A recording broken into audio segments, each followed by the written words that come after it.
The boardroom fell silent as Ethan Cole stood, his quiet voice cutting through the chaos. You all made one mistake tonight. You assumed I had nothing left to lose. The men who'd destroyed him 5 years ago suddenly realized the broken single dad they'd been mocking wasn't broken at all. He'd been waiting.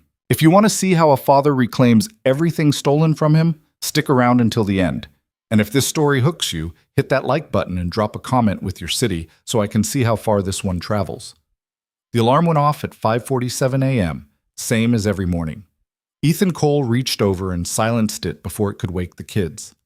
3 bedrooms down the hall, 3 reasons to keep moving when everything else told him to stop. He sat up slowly, rubbing the bridge of his nose. The apartment was quiet except for the hum of the refrigerator and the occasional car passing outside. Mornings used to mean something different. Conference calls before sunrise, meetings that shaped markets, decisions that moved millions. Now they meant packed lunches and permission slips. He didn't miss the old life. That's what he told himself anyway. By 6:15, he had coffee brewing and was pulling eggs from the fridge when he heard the first footsteps. Maya appeared in the doorway, 12 years old and already dressed, her backpack slung over one shoulder. You're up early, Ethan said. Group project. She grabbed a granola bar from the counter, meeting Jess before school. He studied her for a second. Maya had her mother's eyes, sharp, always watching. She noticed things other kids didn't. You eating actual breakfast or just that? I'll eat at school.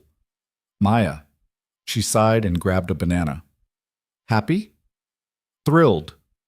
10 minutes later, his son appeared. Carter was 9, half asleep, dragging his feet. He dropped into a chair at the small kitchen table and put his head down without a word. Rough night? Ethan asked, setting a plate of scrambled eggs in front of him. Couldn't sleep. Bad dream? Carter shrugged. He didn't talk much in the mornings, or the afternoons, or really ever these days. Ethan had tried everything. Sports, therapy, just sitting with him in silence. Nothing stuck. The kid had locked himself up tight after his mom died, and Ethan couldn't find the key. Eat, Ethan said gently. You've got that math quiz today. Carter picked up his fork but didn't take a bite. The youngest, Sophie, was last. 6 years old, loud enough to fill every room she entered. She came bouncing into the kitchen wearing mismatched socks and a tiara she'd gotten at a birthday party 2 years ago. Morning, Daddy. Morning, Princess. He kissed the top of her head. Cereal or eggs? Pancakes. Not a weekday option. Then cereal, the one with the marshmallows. The one we don't have, she pouted. You never buy the good stuff. I buy the stuff that won't rot your teeth before you turn 7. She climbed into her chair, swinging her legs. Emma's dad lets her have soda for breakfast. Emma's dad is not setting the bar I'm aiming for. Maya snorted from the counter. Even Carter cracked a small smile. Ethan plated Sophie's cereal and set it in front of her, then leaned against the counter with his coffee. Mornings were chaos, but they were his chaos. This was the life he'd built from the rubble. Small, quiet, safe. And if it felt like something was missing, well, that was just part of the deal. By 7:30, Maya was out the door first, earbuds in, moving fast. Carter followed 10 minutes later, dragging his backpack like it weighed 50 pounds. Sophie took the longest, forgetting her lunchbox twice and needing 3 reminders to put on her shoes. Have a good day, baby, Ethan said, walking her to the bus stop. You too, Daddy. She hugged his leg, then ran toward the bus when it pulled up. He watched until it turned the corner, then headed back inside. The apartment felt too quiet without them. It always did. By 8:30, Ethan was on his way to work. He drove a 10-year-old sedan that rattled when it hit 40 and had a check engine light he'd been ignoring for 6 months. The job was nothing special, warehouse logistics for a mid-sized supplier. He tracked shipments, coordinated deliveries, kept things moving. It paid enough to cover rent and groceries, and nobody asked questions. That was the important part, no questions. His boss, Greg, was waiting when he walked in. Greg was in his 50s, balding, perpetually tired, and had a coffee stain on his shirt that Ethan was pretty sure had been there since Tuesday. Cole, got a second? Ethan set his bag down by his desk. What's up? We're short a driver today. Martinez called in sick. Think you can cover the downtown route? Ethan hesitated. He hated going downtown. Too many glass towers, too many faces he might recognize, too many ghosts, but he also couldn't afford to say no. Yeah, I can do it. Good man. Greg clapped him on the shoulder. Truck's loaded. Keys are in the office.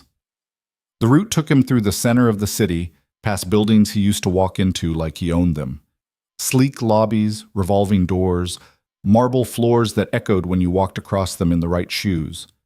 He'd made deals in those buildings, shaped careers, destroyed competitors. Now he just drove past them with a truck full of office supplies.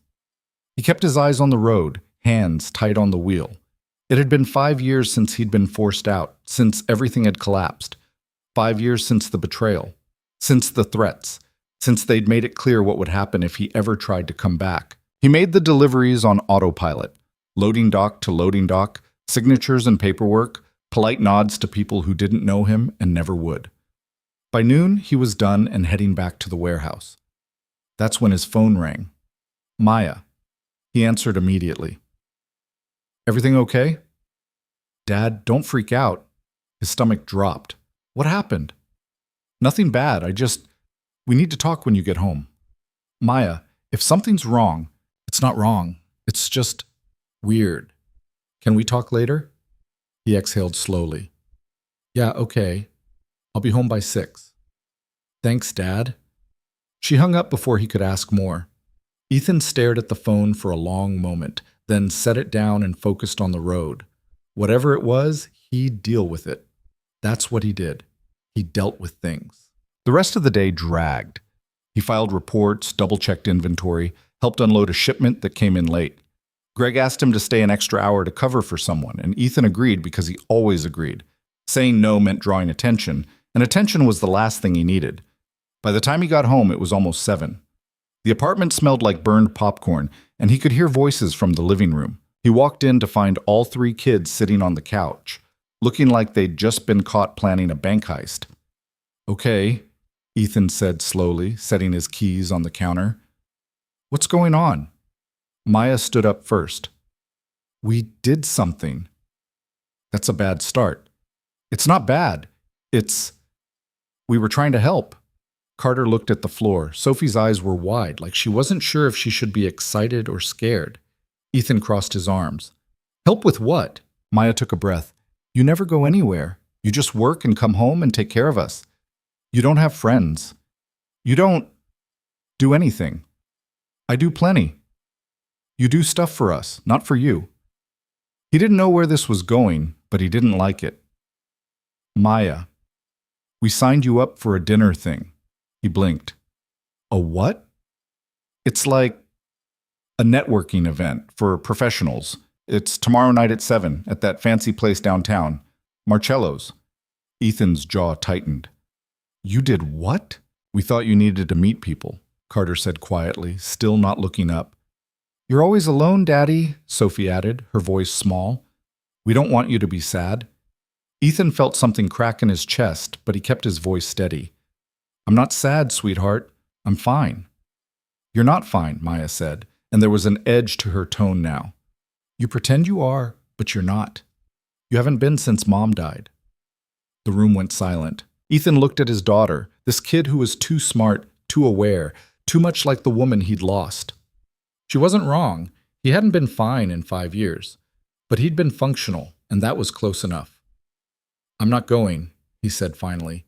Dad, Maya, I appreciate what you're trying to do, but I'm not going to some dinner with strangers because you think I need a social life. It's already paid for, she said quickly. Non-refundable. If you don't go, it's just wasted. He gave her a look. How much? She hesitated. $200. 200. He stopped himself, took a breath. Where did you get $200? I've been saving my allowance. For a year and a half, Carter added. Sophie nodded solemnly. We all put in money. Ethan felt the weight of it settle on him.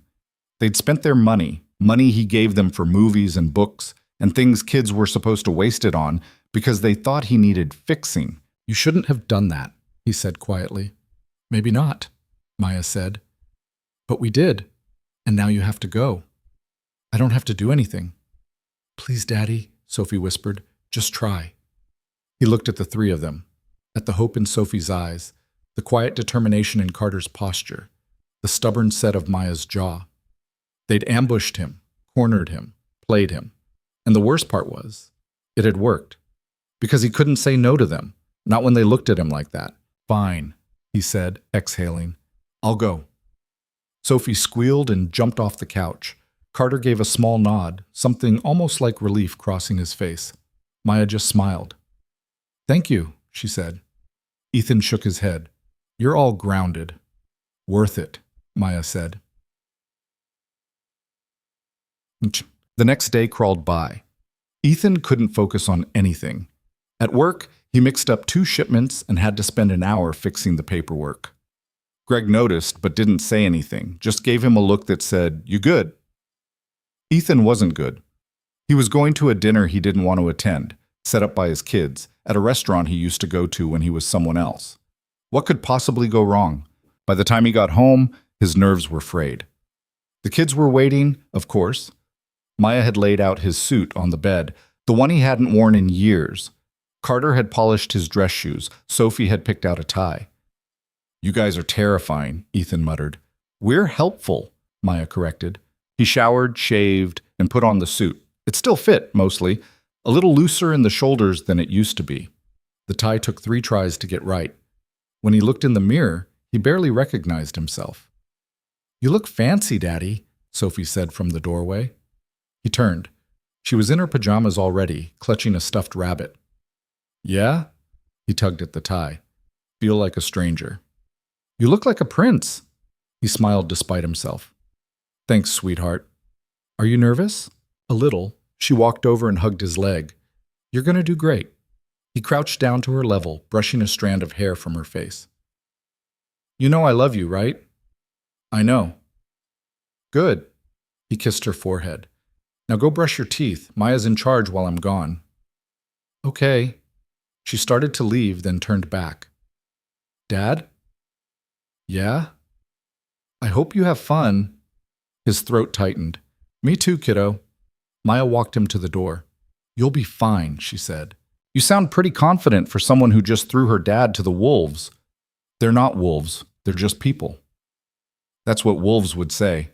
She rolled her eyes, but smiled. Text me when you get there. Yes, ma'am.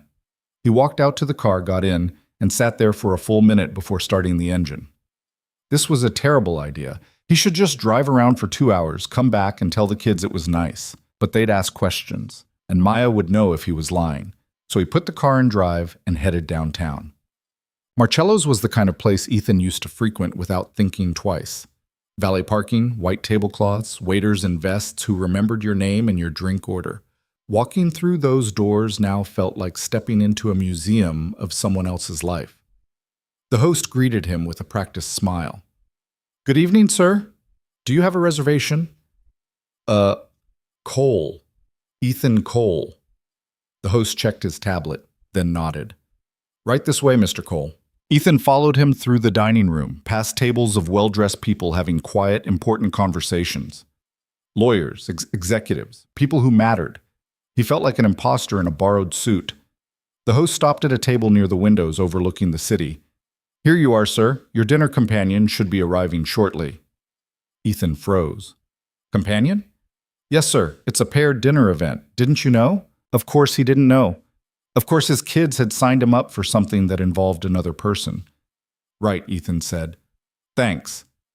He sat down, trying not to look as uncomfortable as he felt. A waiter appeared almost immediately, offering water and a wine list. Ethan waved off the wine and checked his watch. 7:02. Whoever this person was, they were late. Or maybe they weren't coming. Maybe they'd looked at the name on the reservation and decided it wasn't worth their time. That would be fine. He could eat a quiet dinner, text the kids a thumbs up, and go home. Then the host returned, leading someone toward the table. Ethan looked up, and his entire night shifted. The woman walking toward him was striking in a way that had nothing to do with the tailored black dress or the heels that clicked sharply against the floor. It was the way she carried herself, precise, controlled, like someone who'd spent a lifetime in rooms where hesitation got you killed. Her dark hair was pulled back in a sleek ponytail. Her expression was unreadable, professional, the kind of face that gave nothing away. She stopped at the table, glanced at Ethan, then at the host. This is my table, she asked. Yes, ma'am. Mr. Cole has been waiting. She looked at Ethan again, and he saw the exact moment she decided this was a waste of her time. There's been a mistake, she said. No mistake, ma'am. You're both registered for the Paired Professional Dinner Series. Her eyes narrowed. I didn't register for anything. It was a gift registration according to our records, paid in full. She exhaled a sharp, frustrated sound. Of course it was. Ethan stood, mostly because it seemed like the polite thing to do. Look, if you want to leave, I won't stop you. I didn't exactly sign up for this either. She studied him for a long moment, and he could see her weighing her options. Stay and suffer through dinner with a stranger, or leave and deal with whoever had signed her up asking questions. To his surprise, she sat down. I'm here, she said flatly. Might as well eat. Ethan sat back down slowly. Fair enough. The waiter reappeared, and she ordered a glass of wine without looking at the menu. Ethan stuck with water. An awkward silence settled over the table.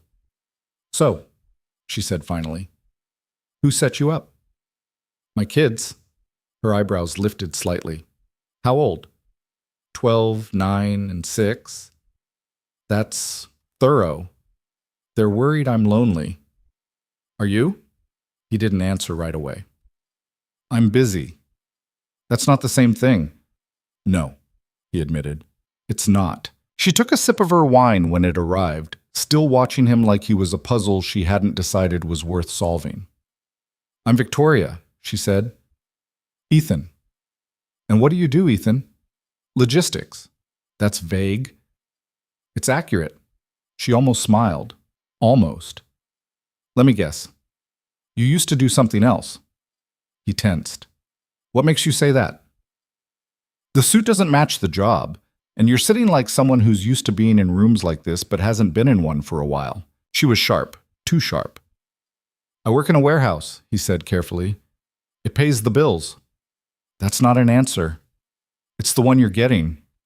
Her eyes flickered with something, curiosity, maybe, or suspicion. Fair enough.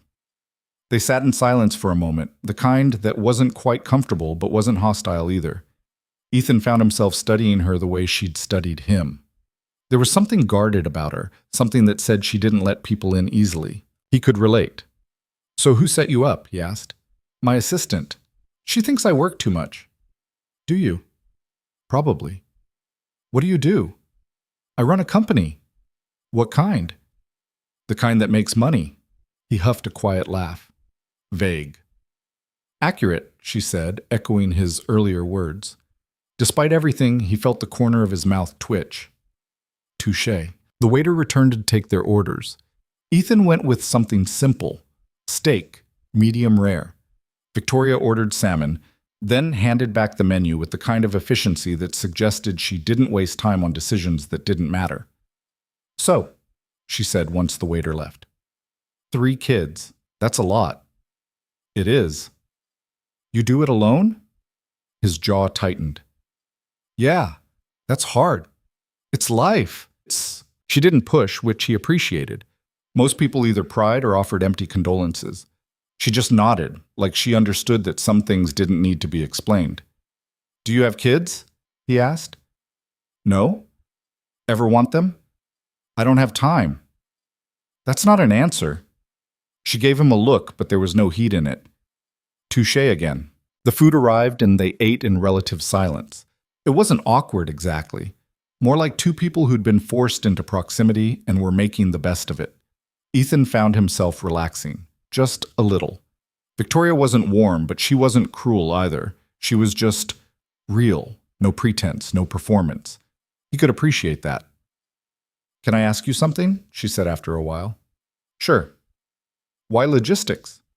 He set down his fork. Why do you care? I don't, really. I'm just curious. He considered lying. It would be easier. But something about the way she was looking at him, not judging, just waiting, made him tell a version of the truth. I used to work in finance, he said. Made a lot of money. Had a lot of people depending on me. Then things fell apart and I had to start over. Logistics was hiring. It's steady, predictable. I needed that. What happened? Life. She didn't press, just nodded. I get that. Do you? More than you'd think. He believed her. They finished their meals, and the waiter cleared the plates. Victoria ordered another glass of wine. Ethan was halfway through his water when he saw them. 3 men, walking through the dining room like they owned it. And maybe they did. Ethan's entire body went rigid. Victoria noticed immediately. What's wrong? He didn't answer. Couldn't. Because the men heading toward them were ghosts he'd spent 5 years trying to forget. Richard Calloway. Silver hair, sharp suit, smile like a knife. David Hurst. Younger, hungry, always looking for the next kill. And Marcus Lau. The worst of them. The one who'd been Ethan's partner. His friend. Until he wasn't. They stopped at the table. Well, Calloway said, his voice smooth and cold. Ethan Cole. I didn't think you'd ever show your face in a place like this again. Victoria's posture shifted, subtle, but Ethan noticed. She was watching them now, cataloging everything. Ethan set down his glass slowly. Calloway. Still alive, I see. That's surprising. Is it? Marcus smiled, but it didn't reach his eyes. We heard you were working in a warehouse now, moving boxes. How the mighty have fallen. David leaned in slightly. What are you doing here, Ethan? Slumming it with the adults? I'm having dinner. At Marcello's? Calloway laughed. Come on, you can't afford this place anymore. My kids paid for it. That made them laugh harder. Your kids? David shook his head. That's pathetic. Ethan's hands clenched under the table, but his face stayed calm, neutral. He'd learned a long time ago not to give them anything. Victoria spoke for the first time. Gentlemen, I think you're interrupting our dinner. They turned to her, and Ethan saw the shift in their expressions, recognition, calculation. Victoria Hale, Calloway said, his tone changing. I didn't realize you kept such interesting company. I didn't realize you made a habit of harassing strangers in restaurants, she said coolly. Marcus grinned. He's not a stranger. He's an old friend. Funny, he doesn't seem happy to see you. Ethan's never been good at hiding his feelings, David said. It's what got him in trouble last time. Ethan felt his pulse hammering in his ears, but he kept his voice level. We're done here. Are we? Calloway leaned closer. Because I think we're just getting started. You walked away 5 years ago, Ethan.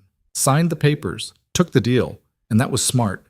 But showing up here, in our city, at our restaurant, that's not smart. I'm just eating dinner. You're making a statement.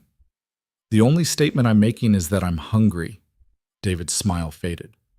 Watch yourself, Cole. You remember what happens when you step out of line.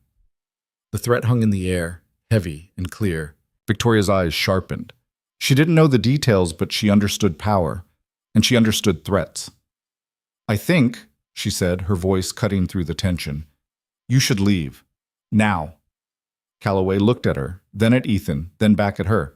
For a moment, Ethan thought he might push it, but then he smiled. Enjoy your dinner, Victoria. Ethan. He nodded to the others. Let's go. They walked away, laughing quietly among themselves. Ethan exhaled slowly, his shoulders dropping. Victoria was staring at him. Who the hell were they? She asked. No one. Ethan. He met her eyes, and for the first time that night, he let her see a sliver of the truth. People from a life I don't live anymore. They threatened you. They always do. She leaned back, studying him with a new intensity. You're not what you seem, are you? He didn't answer. Because the truth was, neither was she, and the night wasn't over yet. Victoria didn't speak for a long moment. She just watched him, the way you'd watch a puzzle that had suddenly revealed itself to be far more complicated than you'd thought. You want to tell me what that was about? She asked finally. Not really. They know who I am. Yeah. Which means they're not small time. Ethan picked up his water, took a sip, set it back down. They're not.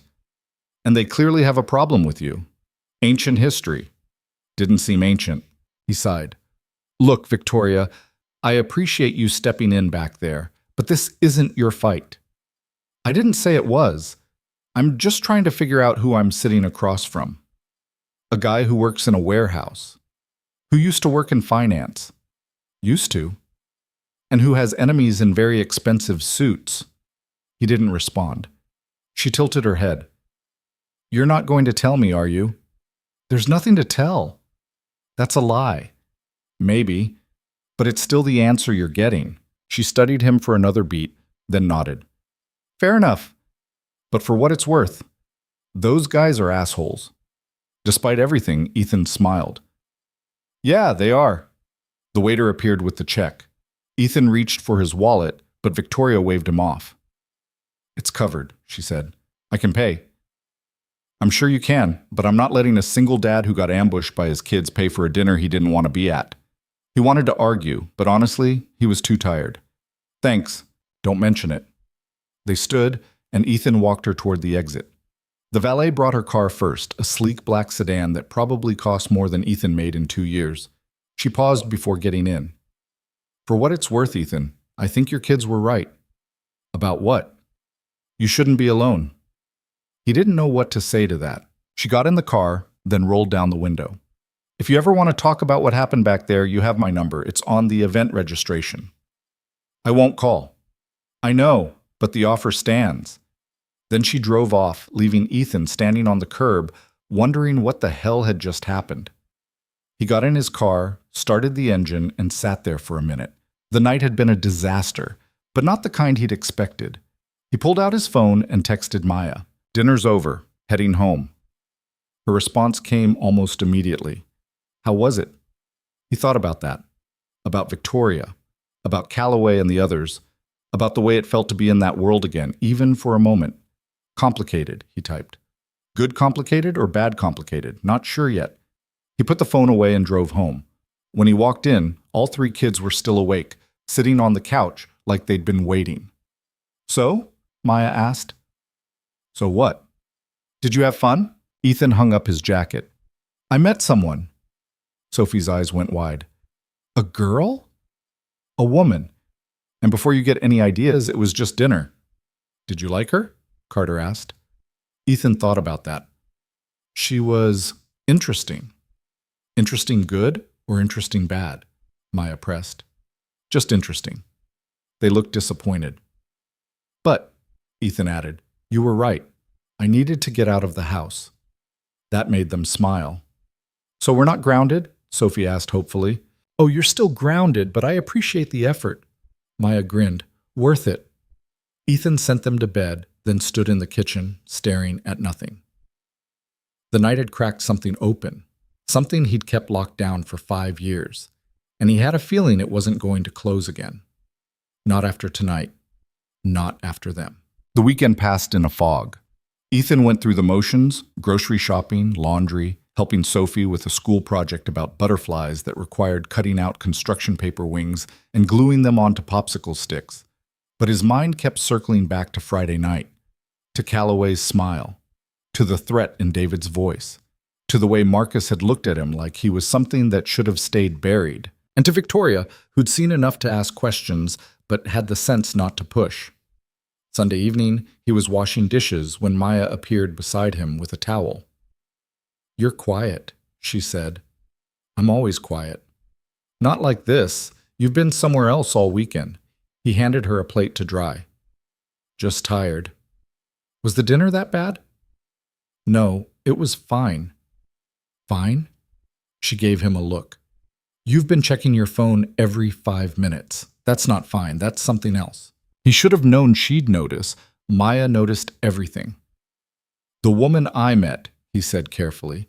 Victoria. She was interesting. Interesting good or interesting bad? I don't know yet. Maya dried the plate and set it on the counter. Are you going to see her again? Maybe. Dad? What? You're allowed to have a life, you know. We're not going to fall apart if you do something for yourself. He looked at his daughter, 12 years old and already sounding like an adult. When did you get so smart? I've always been smart. You just don't pay attention. He smiled despite himself. Fair point. They finished the dishes in comfortable silence, but that night, lying in bed, Ethan couldn't stop thinking about what Maya had said, about having a life, about doing something for himself. The problem was, nothing about Victoria Hale felt like it was just for him. It felt like standing on the edge of something dangerous, something that could either save him or destroy what little he'd managed to build. Monday morning came too fast. Ethan was at his desk by 8:30, sorting through shipping manifests and trying to focus on route optimization, when his phone buzzed. Unknown number. He stared at it for a moment, then answered. "Hello? Mr. Cole?" A woman's voice, professional, efficient. "This is Amanda Reeves. I'm calling on behalf of Victoria Hale." Ethan sat up straighter. "Okay. Ms. Hale would like to meet with you. Are you available for lunch today?" He blinked. "Lunch?" "Yes. 1 o'clock at Meridian on 5th Avenue. She'll cover the expense, of course." "I'm working." "Ms. Hale is prepared to compensate you for your time, $200 for the hour." Ethan rubbed his forehead. "This is about Friday night." "I couldn't say, Mr. Cole, but Miss Hale was quite insistent that it was important." He should say no. Whatever Victoria wanted, it couldn't be good. People like her didn't call people like him unless they wanted something, unless there was an angle. But he was curious, and maybe a little reckless. Maybe something in him wanted to know what she'd found, what she'd figured out. "Fine, 1 o'clock. Excellent. I'll send you the address and details now. Ms. Hale looks forward to seeing you." She hung up before he could change his mind. Greg wandered over 5 minutes later, coffee in hand, looking like he hadn't slept in 3 days. "You good, Cole? You look like someone just told you your car got towed." "Something like that." "Need to take off early?" Ethan hesitated. "Actually, yeah, I've got something at 1.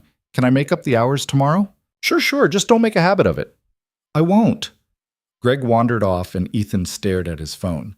The text from Amanda had arrived. Address, time, reservation confirmation, all very official, all very Victoria. Whatever this was, it wasn't going to be simple. Nothing with Victoria Hale ever would be. Meridian was one of those places where the menus didn't have prices and the waiters moved like they were performing surgery. Everything was white marble and soft lighting and hushed conversations. Ethan walked in at 12:55 feeling underdressed in his work jacket and jeans, feeling like an imposter in a world that used to be his. The host recognized him immediately. "Mr. Cole, Ms. Hale is expecting you. Right this way." Of course she was.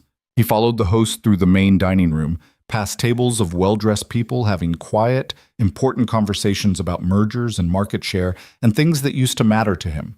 They ended up in a private corner, away from the windows, tucked into an alcove that was clearly designed for conversations that weren't meant to be overheard. Victoria was already there, laptop open, phone face down beside her water glass. She looked up when he approached, and something in her expression shifted, professional to something else. Relief, maybe. "Ethan, thanks for coming. Didn't feel like I had much choice." She smiled faintly. "You always have a choice. You just made the right one." He sat down. A waiter appeared instantly, offering menus and water. Ethan waved off the menu. "Just coffee." Victoria ordered a salad without looking at the menu, then closed her laptop and gave him her full attention. It was disconcerting, the way she looked at people. Like she was reading a balance sheet, calculating value. "I looked into you," she said. Ethan's jaw tightened. "Of course you did." Ethan Cole, 32. 3 kids. Maya, Carter, Sophie. Works at Henderson Logistics in the industrial district. Lives in a 2-bedroom apartment on the east side. Before that? She paused, watching his face. "Nothing. It's like you didn't exist before 5 years ago." "Maybe I didn't. Or maybe you scrubbed yourself clean. New identity, new life. Very thorough." He didn't respond. Victoria leaned back in her chair. "Those men Friday night, Callaway, Hearst, Lau. They're not small time. Callaway runs one of the biggest private equity firms in the state. Hearst is a fixer, the kind who makes problems disappear. And Lau?" She tilted her head. "Lau's dangerous, the kind of dangerous that doesn't leave fingerprints." "Why are you telling me this?" "Because they threatened you. In public. At a restaurant where half the city's power brokers eat. And you didn't flinch. You didn't fight back, you just sat there and took it." "So?" "So that tells me you've dealt with men like them before. Which means you're either very brave or very stupid. And I don't think you're stupid, Ethan." The coffee arrived. Ethan wrapped his hands around the cup, letting the heat ground him. What do you want, Victoria? I want to know what happened 5 years ago. Why? Because Callaway and his people are circling a deal I'm working on. A tech acquisition worth $200 million. And if they have leverage over you, if there's something in your past they can use, they might try to use it against me. Ethan looked at her, really looked at her. She wasn't asking out of kindness or curiosity. This was business. Cold, calculated, self-preserving business. He could respect that. At least it was honest. I can't help you, he said. Can't or won't? Both. She studied him for a long moment, fingers drumming against the table. They destroyed you, didn't they? He didn't answer. And now you're hiding, playing it safe, staying small, working a job that's beneath you, living a life that's half of what it should be. I'm staying alive. That's not the same as living. He set down the coffee. You don't know anything about my life.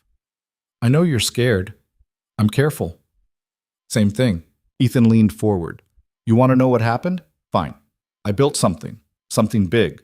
A corporate strategy firm that handled acquisitions, mergers, hostile takeovers. I was good at it, really good. And I had a partner, Marcus Lau. Victoria's eyes flickered with recognition. We brought in Callaway and Hearst as investors. For a while it worked. We were unstoppable. Then I found out they were using our firm to launder money, moving dirty cash through acquisitions, hiding it in shell companies, making it clean. And you confronted them. I tried to shut it down, threatened to go to the feds. Let me guess. They didn't take it well. Ethan's hands clenched around the coffee cup. They gave me a choice. Walk away quietly, sign the papers, disappear, or watch everything I cared about burn. My wife, my kids, everything. And you walked away. I signed papers, non-disclosure agreements, non-competes that banned me from working in finance for 10 years. I agreed to disappear, change my name, start over. And in exchange, they left my family alone. Victoria was quiet for a moment, her expression unreadable. But they didn't leave you alone. My wife was in a car accident 6 months later. Brakes failed on a hill. She went through a guardrail. His voice was flat, emotionless. He'd told this story so many times in his head that it had lost all feeling. The investigation said it was mechanical failure, worn brake line, bad maintenance, but I know better. Her face went pale. They killed her.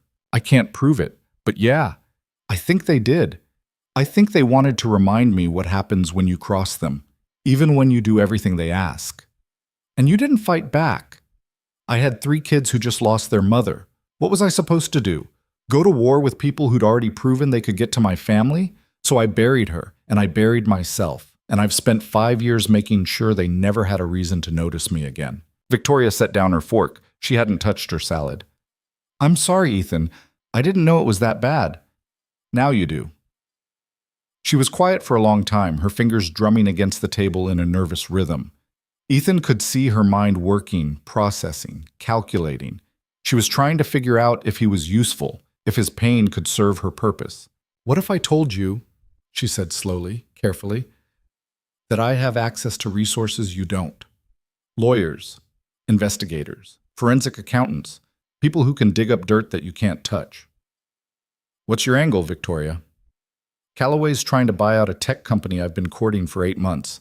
If I can prove he's dirty, if I can expose the money laundering, the shell companies, the corruption, I can kill the deal and take the company myself. So you want me to help you destroy him? I want to help you get justice. The fact that it screws Callaway and makes me $200 million is just a side benefit. Ethan laughed, but there was no humor in it. Justice? You think there's justice for people like me? I think there's leverage, and leverage is power.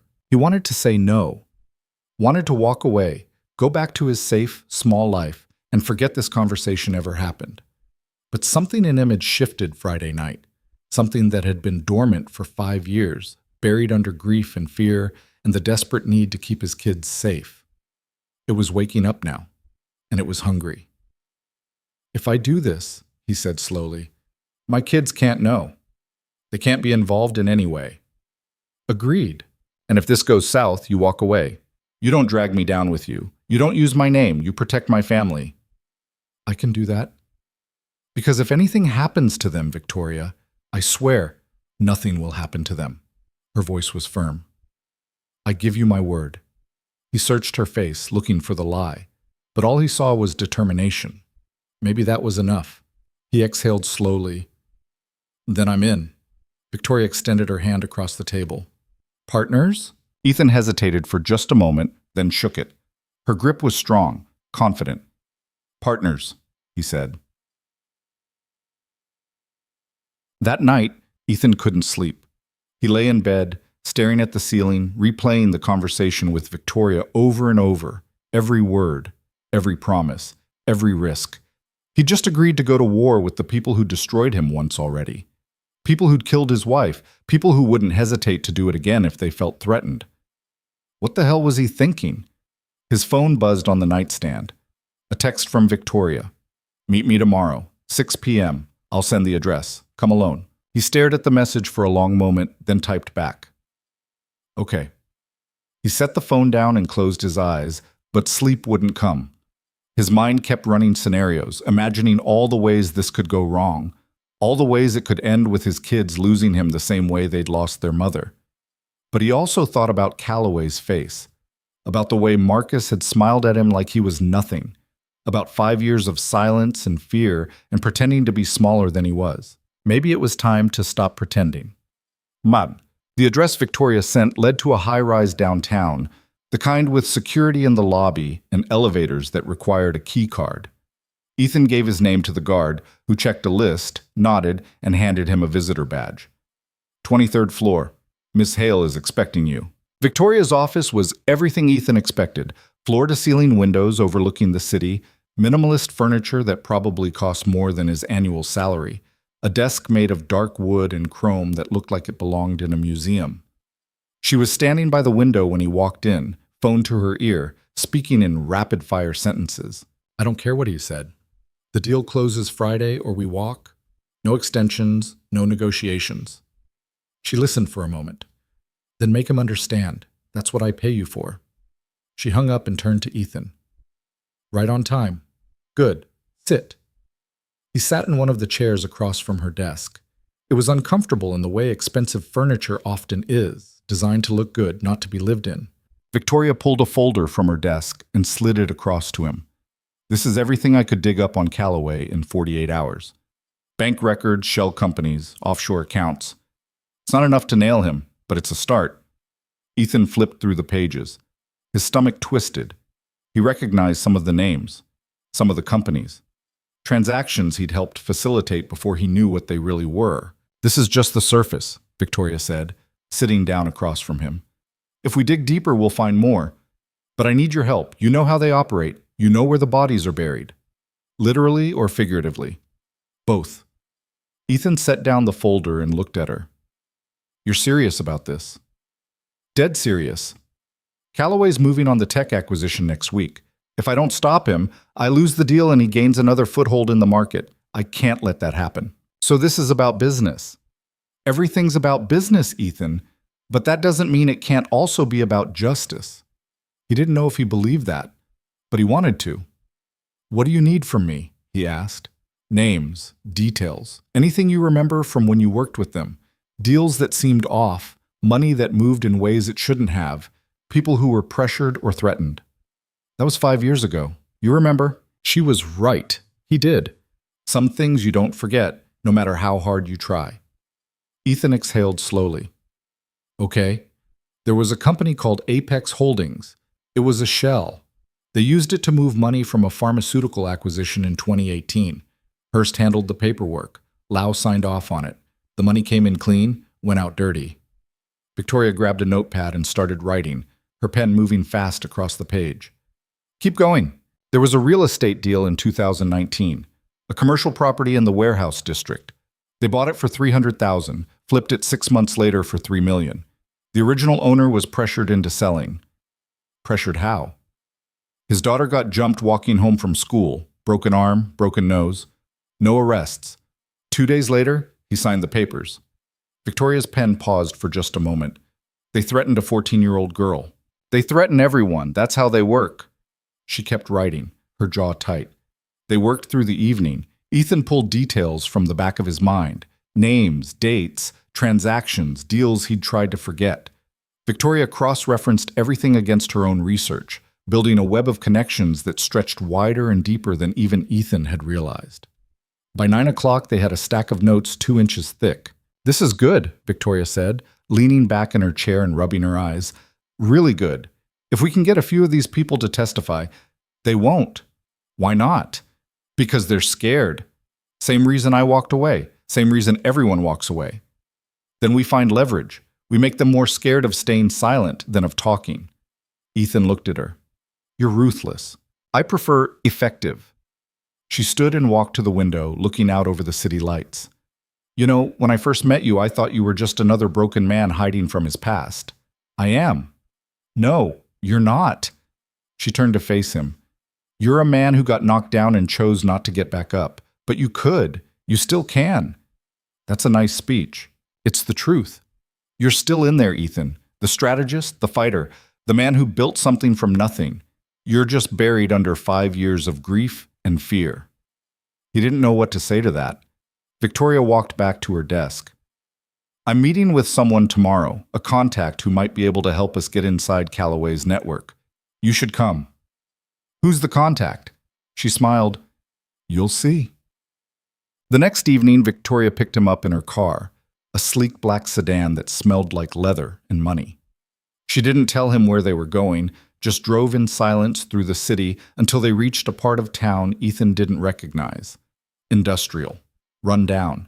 The kind of place where people didn't ask questions. They stopped in front of a nondescript office building. No sign, no lobby, just a door with a buzzer and a camera. Victoria pressed the buzzer. A voice crackled through the speaker, distorted and careful. "Yeah?" "It's Hale." The door buzzed open immediately. Inside was a narrow hallway that smelled like old coffee and cigarette smoke. It led to a single office at the end. The man sitting behind the desk was in his 50s, gray-haired, wearing a rumpled suit that had seen better days. He looked like a cop who'd seen too much and decided to stop caring about the things that didn't matter. "Victoria," he said, standing. "Been a while." "Too long, Tom. This is Ethan Cole." Tom looked at Ethan with sharp, assessing eyes, the kind of eyes that could spot a lie from across a room. "This the guy you told me about?" "Yeah." Tom sat back down and gestured to the chairs across from his desk. "Sit." They sat. Tom pulled out a file from his desk drawer, thick and worn. "So, you want to take down Richard Calloway?" "Among others," Victoria said. "You know what you're getting into?" "I have an idea." "Do you?" Tom looked at Ethan. "Because Calloway's connected. City council, police department, judges, DA's office. You go after him, you better have everything lined up perfect. One mistake, one loose end, and you're done. And I don't mean you lose the case, I mean you disappear." "We're not making mistakes," Victoria said. Tom snorted. "Everyone makes mistakes. Question is whether you survive them." Ethan leaned forward. "Who are you?" "Retired detective. Spent 10 years trying to nail Calloway for money laundering, racketeering, extortion, you name it. Never could make it stick. He's too clean, or too dirty, depending on how you look at it." "So why are you helping us?" Tom's expression hardened, and for the first time Ethan saw real anger beneath the cynicism. "Because I know what he did to you, Mr. Cole, and I know what he's done to a lot of people. Good people who tried to do the right thing and got destroyed for it. If you've got a real shot at taking him down, I want in." Ethan glanced at Victoria. She nodded. "What do you need from us?" Ethan asked. "Everything you've got. Documents, names, dates, transactions, testimony, and then I need you to stay out of the way while I build the case properly." "That's not happening," Ethan said. Tom raised an eyebrow. "Excuse me? This is personal. I'm not sitting on the sidelines while someone else finishes it." Tom looked at Victoria. "He always this stubborn?" "Apparently." Tom sighed and leaned back in his chair, studying Ethan with those sharp cop eyes. "Look, I get it. You want revenge. You want to watch him burn. But if you go charging in half-cocked, you'll blow the whole thing. These people are professionals. They've been doing this for decades." "So have I." "Not for 5 years you haven't." The words hit harder than Ethan expected. Because Tom was right. He'd been out of the game for 5 years, rusty, soft, maybe too broken to do what needed to be done. But he was also angry, and anger could be useful if you aimed it right. I'll follow your lead, Ethan said finally. But I'm not walking away. Not this time. Tom studied him for a long moment, then nodded. Fair enough. But you follow my rules. You don't go rogue. You don't do anything stupid. And if I say back off, you back off. Got it? Got it. Tom opened the file on his desk. Then let's get to work. Post. The next 2 weeks blurred together. Ethan spent every spare moment working with Victoria and Tom, digging through documents, tracking down leads, building a case piece by piece. He'd forgotten how good it felt to use his brain like this, to strategize, to analyze, to hunt. At home, he tried to keep things normal. Breakfast, homework, bedtime stories for Sophie. But Maya noticed the change in him. You're different, she said one evening while they were folding laundry in the living room. Different how? I don't know. Less tired. Like you're actually doing something instead of just going through the motions. He handed her a towel to fold. I've been helping someone with a project. The woman? Victoria? Yeah. What kind of project? Work stuff. Boring. She gave him a look that said she didn't believe him but wasn't going to push. Just be careful, okay? I'm always careful. No, you're always cautious. That's different. He smiled. When did you get so wise? I've always been wise. You just don't listen. That night, after the kids were asleep, Ethan sat at the kitchen table with his laptop, reviewing case files Tom had sent over. Bank statements, wire transfers, a whole network of shell companies moving money in circles designed to confuse anyone trying to follow the trail. But Ethan knew how to follow trails. It's what he used to do. His phone buzzed. Victoria. We have a problem. He called her immediately. What's wrong? Calloway knows we're digging. Her voice was tight, controlled, but he could hear the edge of panic underneath. Someone tipped him off. He's moving assets, covering his tracks. We're losing the trail. Ethan's blood ran cold. How did he find out? I don't know. But if we don't move fast, we're going to lose everything. All the evidence, all the connections. It'll disappear into offshore accounts and shell companies will never trace. What do? We go public. Tomorrow. Tom's got a contact at the district attorney's office. If we can get them interested, if we can make enough noise, Calloway won't be able to bury it. And if they're not interested? Victoria was quiet for a moment. Then we're screwed. Ethan closed his eyes, thinking fast. Okay, let's do it. Ethan? Yeah? Whatever happens tomorrow, thank you for trusting me, for taking the risk. He didn't know what to say to that, so he just said, get some sleep, Victoria. You too. He hung up and sat in the dark, staring at nothing. Tomorrow, everything changed, one way or another. The district attorney's office was exactly what Ethan expected. Fluorescent lights that hummed too loud, tired-looking people carrying files like they were hauling bricks, and walls that had probably been beige once but had faded into something closer to despair. Tom led them through security and up to the third floor, where a woman in her 40s was waiting outside a conference room. Tom, she said, shaking his hand. Her grip was firm, businesslike. You said this was urgent. It is, Janet. This is Victoria Hale and Ethan Cole. They've got something you need to see. Janet Krause looked them over with the kind of assessment that came from years of separating real cases from wishful thinking. She had sharp eyes and an expression that said she'd heard every story and believed about half of them.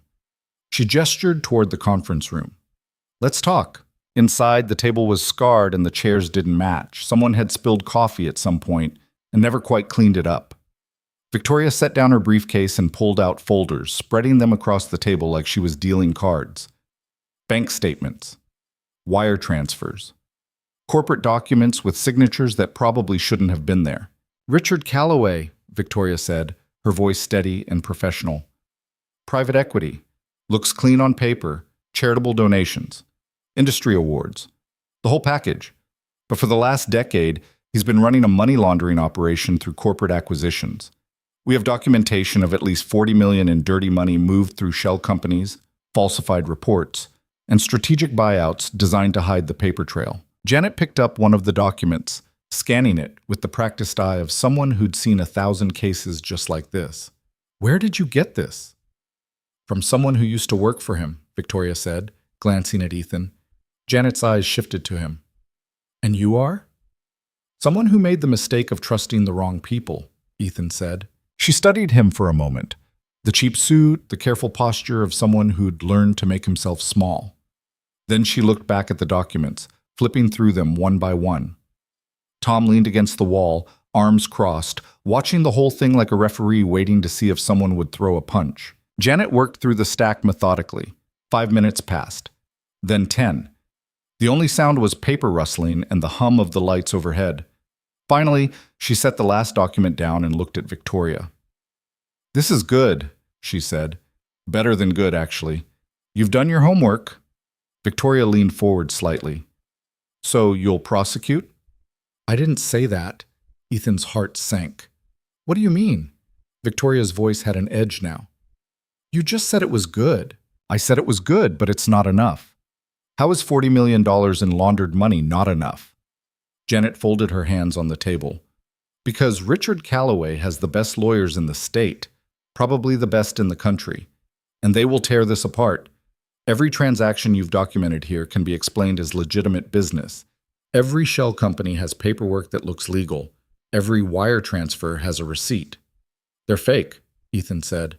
"Prove it," Janet countered. "In court, to a jury, beyond a reasonable doubt. Can you do that with what's here?"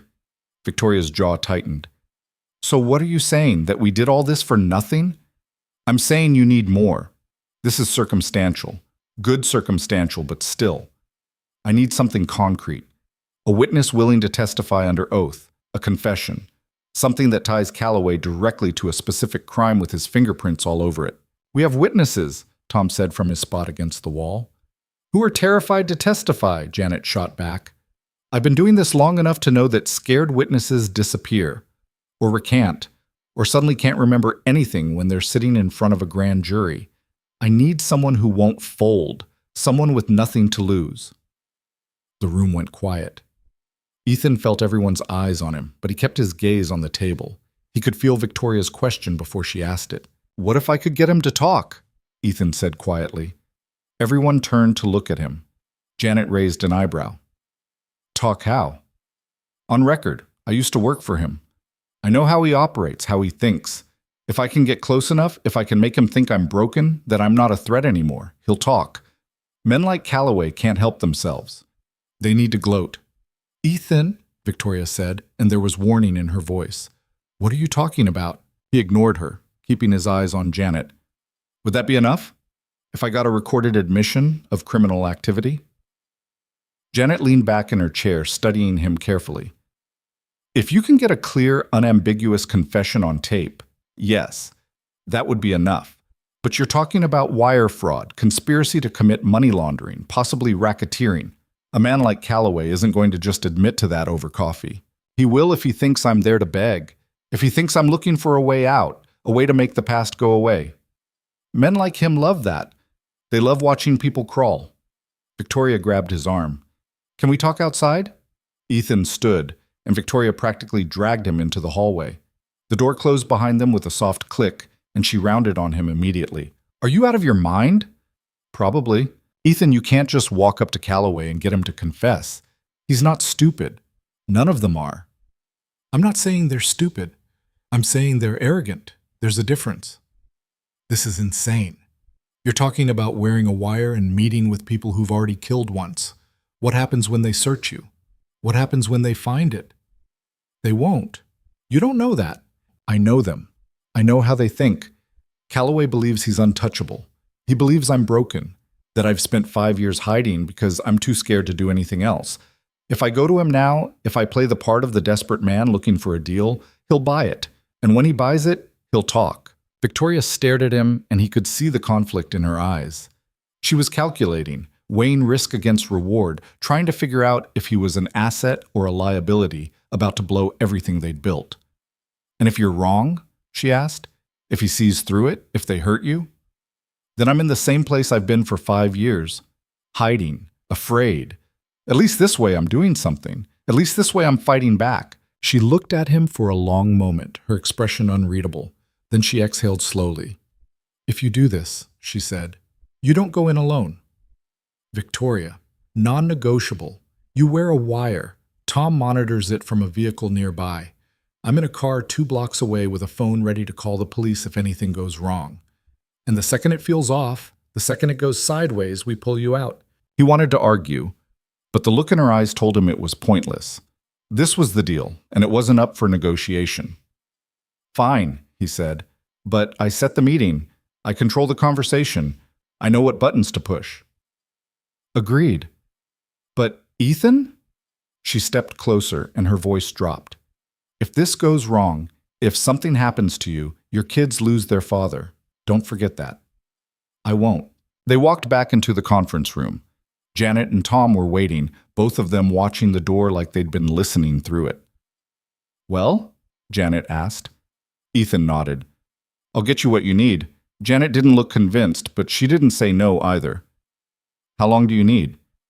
"A week, maybe less." "You have 3 days," she said flatly.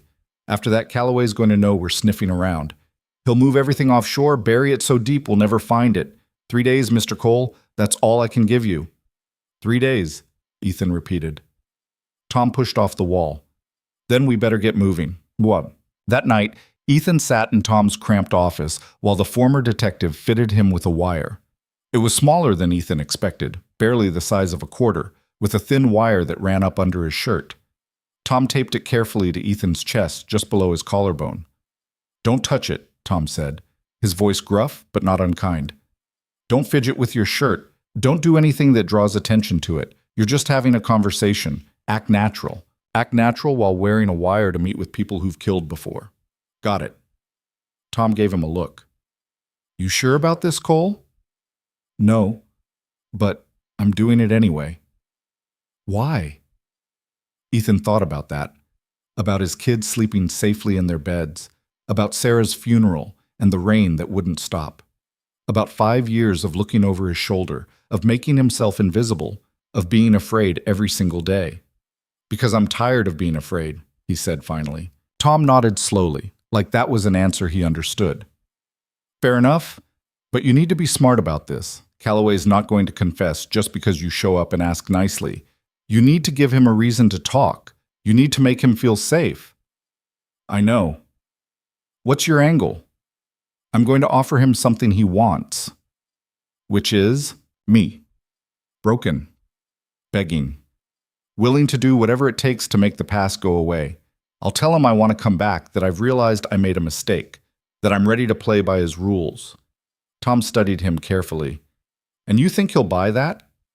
"He bought it 5 years ago when I signed those papers and disappeared. He'll buy it again." "You weren't wearing a wire 5 years ago." "No, but I was just as desperate, and desperation is easy to fake when you've lived it." Tom handed him a phone. It was a cheap burner, the kind you could buy at any convenience store. "This is connected to the wire. If anything goes wrong, and I mean anything, you hit the red button on the side. It sends an emergency alert to me and Victoria. We'll be listening the whole time, but if you hit that button, we come in. No questions asked." "How close will you be?" "Close enough to get to you in under 2 minutes, but far enough that they won't see us coming." Ethan pocketed the phone.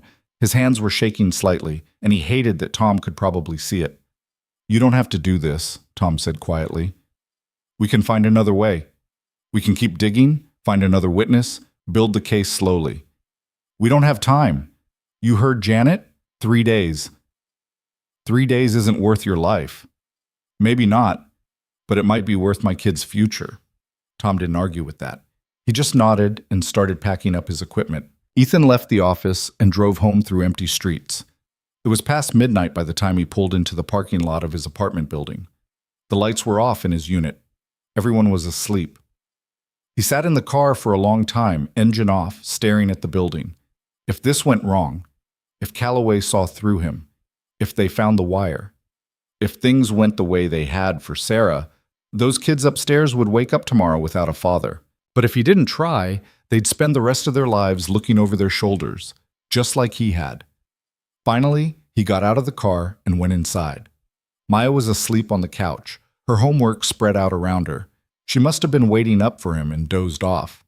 He covered her with a blanket, kissed her forehead, and went to his room. He didn't sleep, just lay there staring at the ceiling, running through scenarios in his head.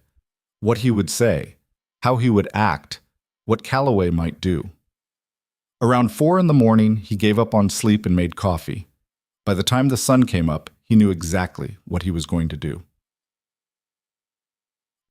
At 8 in the morning, Ethan made the call. He used the burner phone Tom had given him, standing in the parking lot of a gas station 3 miles from his apartment. The air was cold and damp, and his breath fogged in front of him. Marcus answered on the third ring. His voice was smooth, unsurprised, like he'd been expecting this. "Who is this?" "It's Ethan." There was a pause, not shock, just calculation. "Ethan Cole. I didn't think I'd hear from you again. Thought you'd learned your lesson." "I need to talk to Calloway." "About what?" "That's between me and him." Another pause. Ethan could hear voices in the background, the faint sound of traffic. Marcus was probably in his car, on his way to some meeting that would ruin someone's life. "You disappeared for 5 years, Ethan. Signed the papers. Took the money. Why reach out now?" "Because I made a mistake, and I want to fix it." Marcus laughed, and it was a cold sound. "You want to fix it? That's rich. What makes you think we'd even want to talk to you?" "Because I have information about the people who've been digging into your business." The laughter stopped. "What people?" "The ones you should be worried about. The ones who are building a case." Silence on the other end. Ethan counted to 5 before Marcus spoke again. "Where are you?" "Doesn't matter. Set up a meeting tomorrow night, somewhere public." "Public? You think we're going to hurt you, Ethan?" "I think you've hurt me enough already, but I'm willing to talk. I'm willing to make a deal." Marcus was quiet for a long moment. "I'll call you back." He hung up. Ethan stood there in the parking lot, phone in hand, heart hammering against his ribs. The first move was made. Now he just had to wait and see if they'd take the bait. The call came 3 hours later. Same number, same smooth voice. "Marcello's. 8 o'clock tomorrow night. Come alone." Ethan's stomach dropped. Marcello's. The same restaurant where he'd had dinner with Victoria, where Calloway had threatened him in front of everyone. They were making a point, rubbing his face in it. "I'll be there," Ethan said. "And Ethan? Don't do anything stupid. We'll be watching." Marcus hung up. Ethan immediately called Victoria. She answered on the first ring. "It's set," he said. "Tomorrow night, 8 o'clock. "Where?" "Marcello's." She was quiet for a moment. "That's where we had dinner, where they threatened you." "I know. They're trying to make a point." "Probably, but it works in our favor. Public place, lots of witnesses, lots of cameras. Or lots of people who won't notice if something goes wrong." "Ethan, I don't like this." "Neither do I, but it's the play we've got." She exhaled, and he could hear the worry in it. "Tom and I will be there 2 blocks away like we agreed. You go in, you get what we need, you get out, 30 minutes max. Any longer than that and they'll start asking questions." "Understood." "And Ethan?" "Yeah?" "Don't be a hero. If it feels wrong, if something feels off, you leave. No confession is worth your life." He wanted to believe that, but he wasn't sure he did. Not anymore. A kid. The next day crawled by like it was moving through mud. Ethan went to work because not going would have raised questions. Greg asked him if he was feeling okay, and Ethan said he was fine. Just tired. Greg accepted that with a nod and went back to his coffee-stained spreadsheets. At lunch, Ethan sat in his car in the parking lot and stared at his phone. He thought about calling his kids, hearing their voices one more time, but that felt too much like goodbye. Too much like admitting he might not come back. So he didn't call. He just sat there, watching the clock tick forward. At 5 o'clock, he left work early. Told Greg he had a doctor's appointment. Greg waved him off without asking questions, and Ethan wondered if he'd still have a job after tonight, if he'd still be alive to worry about it. He went home, showered, and put on the same suit he'd worn 2 weeks ago. It felt like a costume now, like he was playing dress-up in someone else's life. The man who used to wear suits like this every day was gone, dead and buried along with Sarah, but maybe he could pretend for one more night. Tom met him at his apartment at 6 to fit the wire again. He was careful, methodical, taping it to Ethan's chest and running the wire up under his collar. "Remember," Tom said, his hand steady even if his voice wasn't. "You get him talking. You get him to admit to something specific. Money laundering, bribery, extortion, the accident. Anything we can use in court." "I know. And if he asks about the past, you play broken. You play desperate. You make him think you're no threat at all. Just a guy who's been beaten down and wants out. I've been doing that for 5 years, Tom. I know the part. Tom's expression softened. Yeah, I guess you have. He stepped back, checking his equipment one more time. The wire's live. I'll be monitoring from the van. Victoria's 2 blocks north in her car. You hit that button, we're there in 90 seconds. Okay, you ready for this? Ethan looked at himself in the mirror. The suit, the wire hidden beneath his shirt, the face that looked older than 32. No, he said honestly, but I'm doing it anyway. At 7:30, Ethan got in his car and drove downtown. The city lights blurred past, and he felt like he was watching everything happen to someone else. Victoria called when he was halfway there. We're in position, she said. Her voice was calm, controlled, but he could hear the tension underneath. 2 blocks north. Tom's in the van monitoring the wire. You're live. We can hear everything. Okay. You don't have to do this, Ethan. We can still find another way. There is no other way. You know that. She was quiet for a moment. Good luck. Thanks. He hung up and kept driving. Marcello's looked exactly the same. Valet parking. Well-dressed people walking in and out like they owned the world. The same host from 2 weeks ago greeted him with a professional smile that didn't reach his eyes.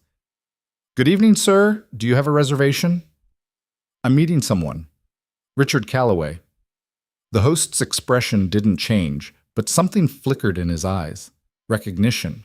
Maybe caution. Maybe pity. Right this way, sir. Ethan followed him through the dining room. This time, they didn't go to a table near the windows or even in the main dining area. They went to a private room in the back, tucked away from everyone else, away from the cameras, away from witnesses. The host opened the door, and Ethan stepped inside. Calloway was already there, sitting at the head of a small table like a king holding court. Marcus was to his left, looking relaxed and confident. David Hurst sat to his right, watching Ethan with the kind of smile you'd give a mouse that just walked into a trap. All 3 of them looked at Ethan like he was something amusing, something pathetic. Ethan, Calloway said, gesturing to the empty chair across from him. Sit down. Ethan sat. The door closed behind him with a soft click, and the room suddenly felt very, very small. You look good, Calloway said, pouring himself a glass of wine from the bottle on the table. It was expensive. Everything about Calloway was expensive. Considering what?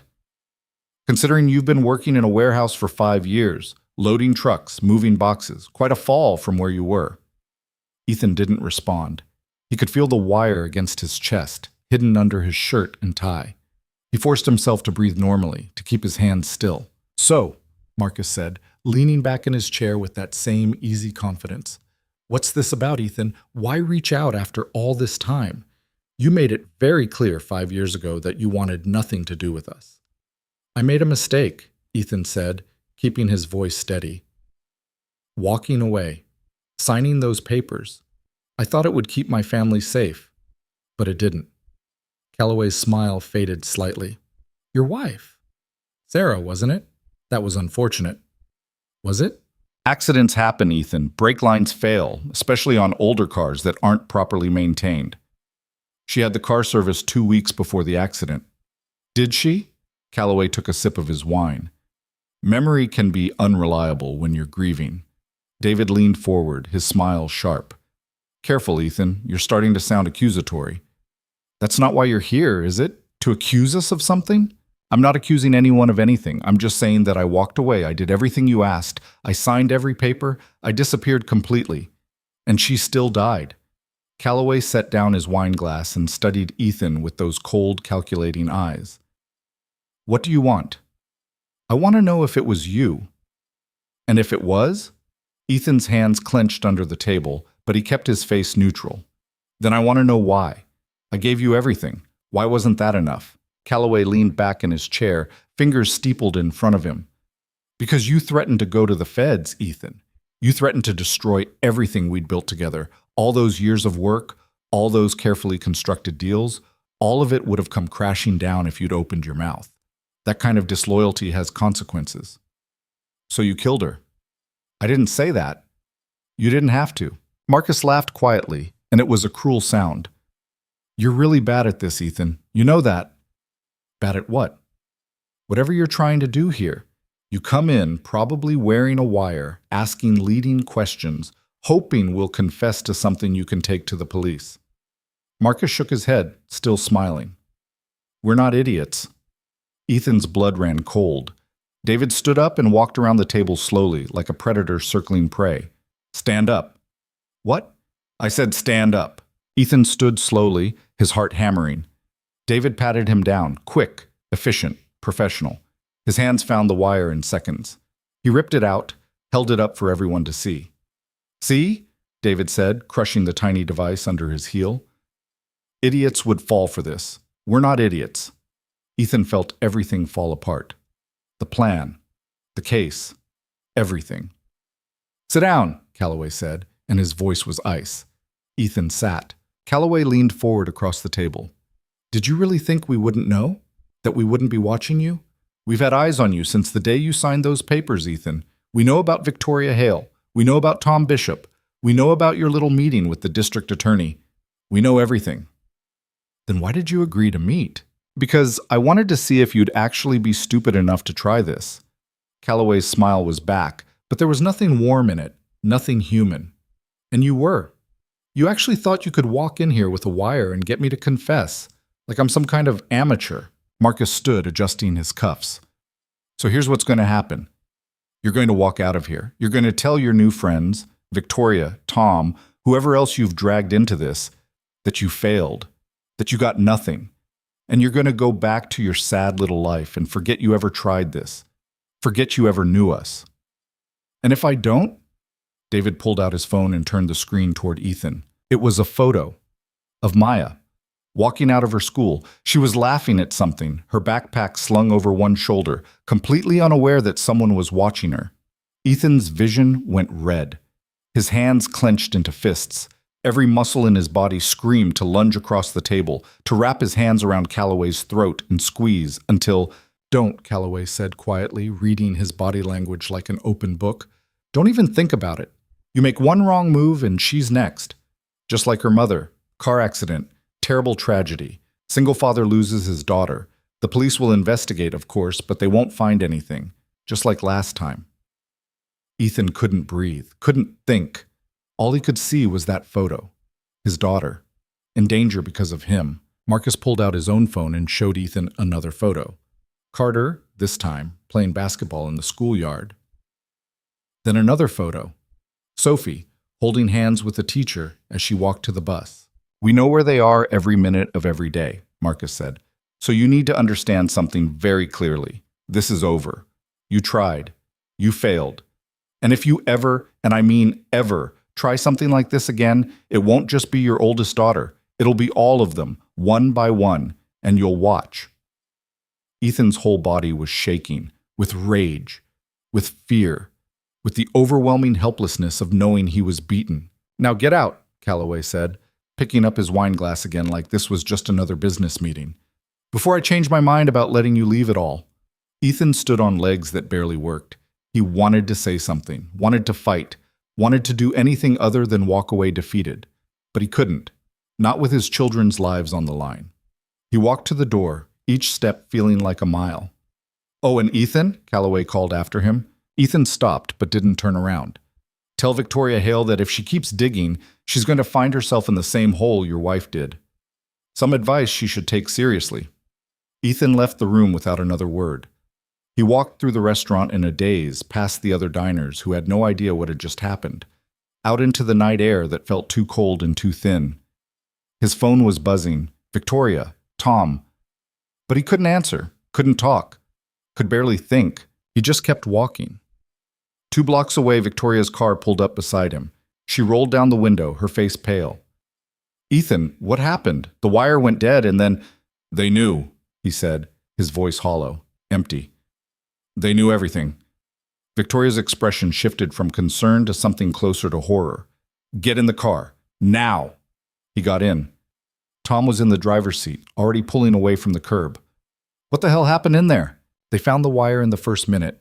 They knew about you, about Victoria, about our meeting with Janet, everything." Ethan's hands were shaking, and he couldn't make them stop. And they have photos of my kids, all of them. They showed me pictures from today, from their schools. Jesus, Tom muttered. They said if I try anything again, they'll kill them, one by one, starting with Maya. Victoria's face hardened. They're bluffing. Are they? Ethan turned to look at her. Because they weren't bluffing when they killed Sarah. They weren't bluffing about any of it. The car went silent except for the hum of the engine and the sound of traffic around them. Tom pulled over into a parking lot and put the car in park. We need to think. We need to figure out our next move. There is no next move, Ethan said flatly. This is over. I'm done. Ethan, I said I'm done! He was shouting now and he couldn't stop himself, couldn't control the rage and fear pouring out of him. I tried. I failed. And now my kids are in danger because I thought I could actually win against these people. I was an idiot to think I ever had a chance. Victoria grabbed his arm, her grip surprisingly strong. Listen to me. They're trying to scare you. That's what people like Calloway do. They find your weakness and they exploit it. It worked. But we can still... No, we can't. They're too connected, too powerful, too smart. We had one shot and we blew it. Now they're watching my kids, and if I don't back off, they'll kill them. So that's it. We're done. Tom turned around in his seat, his expression grim. What did Calloway say? Before they found the wire? Exactly.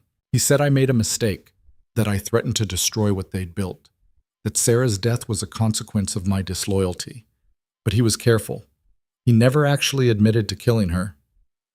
But the wire was transmitting for a few minutes before they found it, Tom said slowly. Ethan blinked. So we might have something.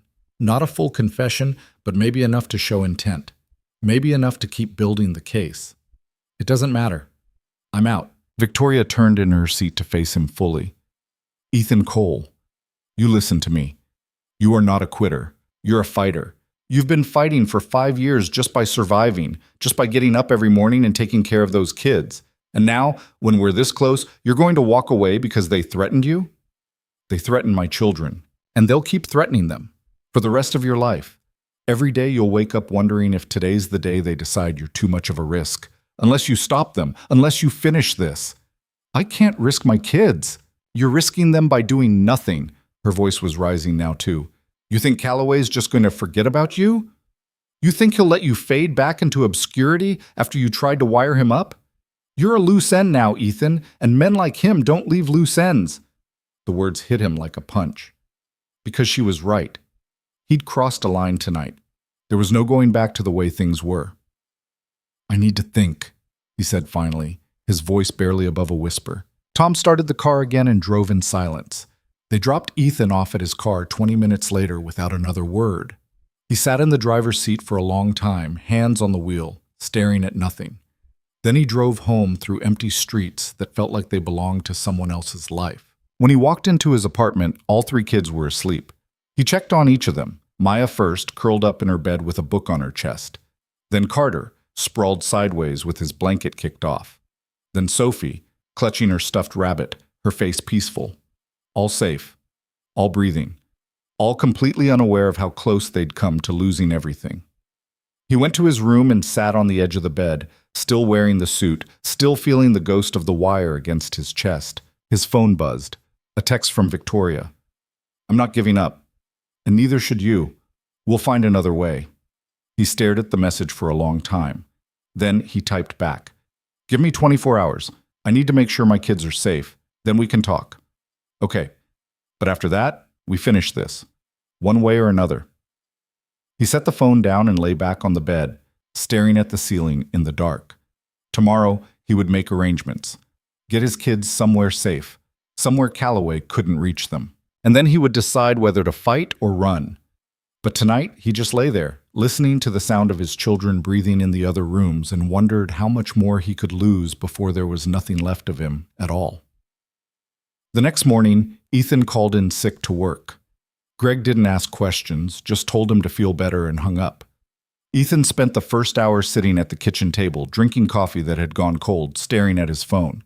He needed to get his kids somewhere safe, somewhere Calloway couldn't reach them, somewhere far enough away that even if things went completely sideways, they'd be protected. He scrolled through his contacts until he found a name he hadn't called in 2 years. Rachel, his sister. She lived in Oregon with her husband and 2 kids, running a small bookstore in a town so quiet it didn't even have a stoplight.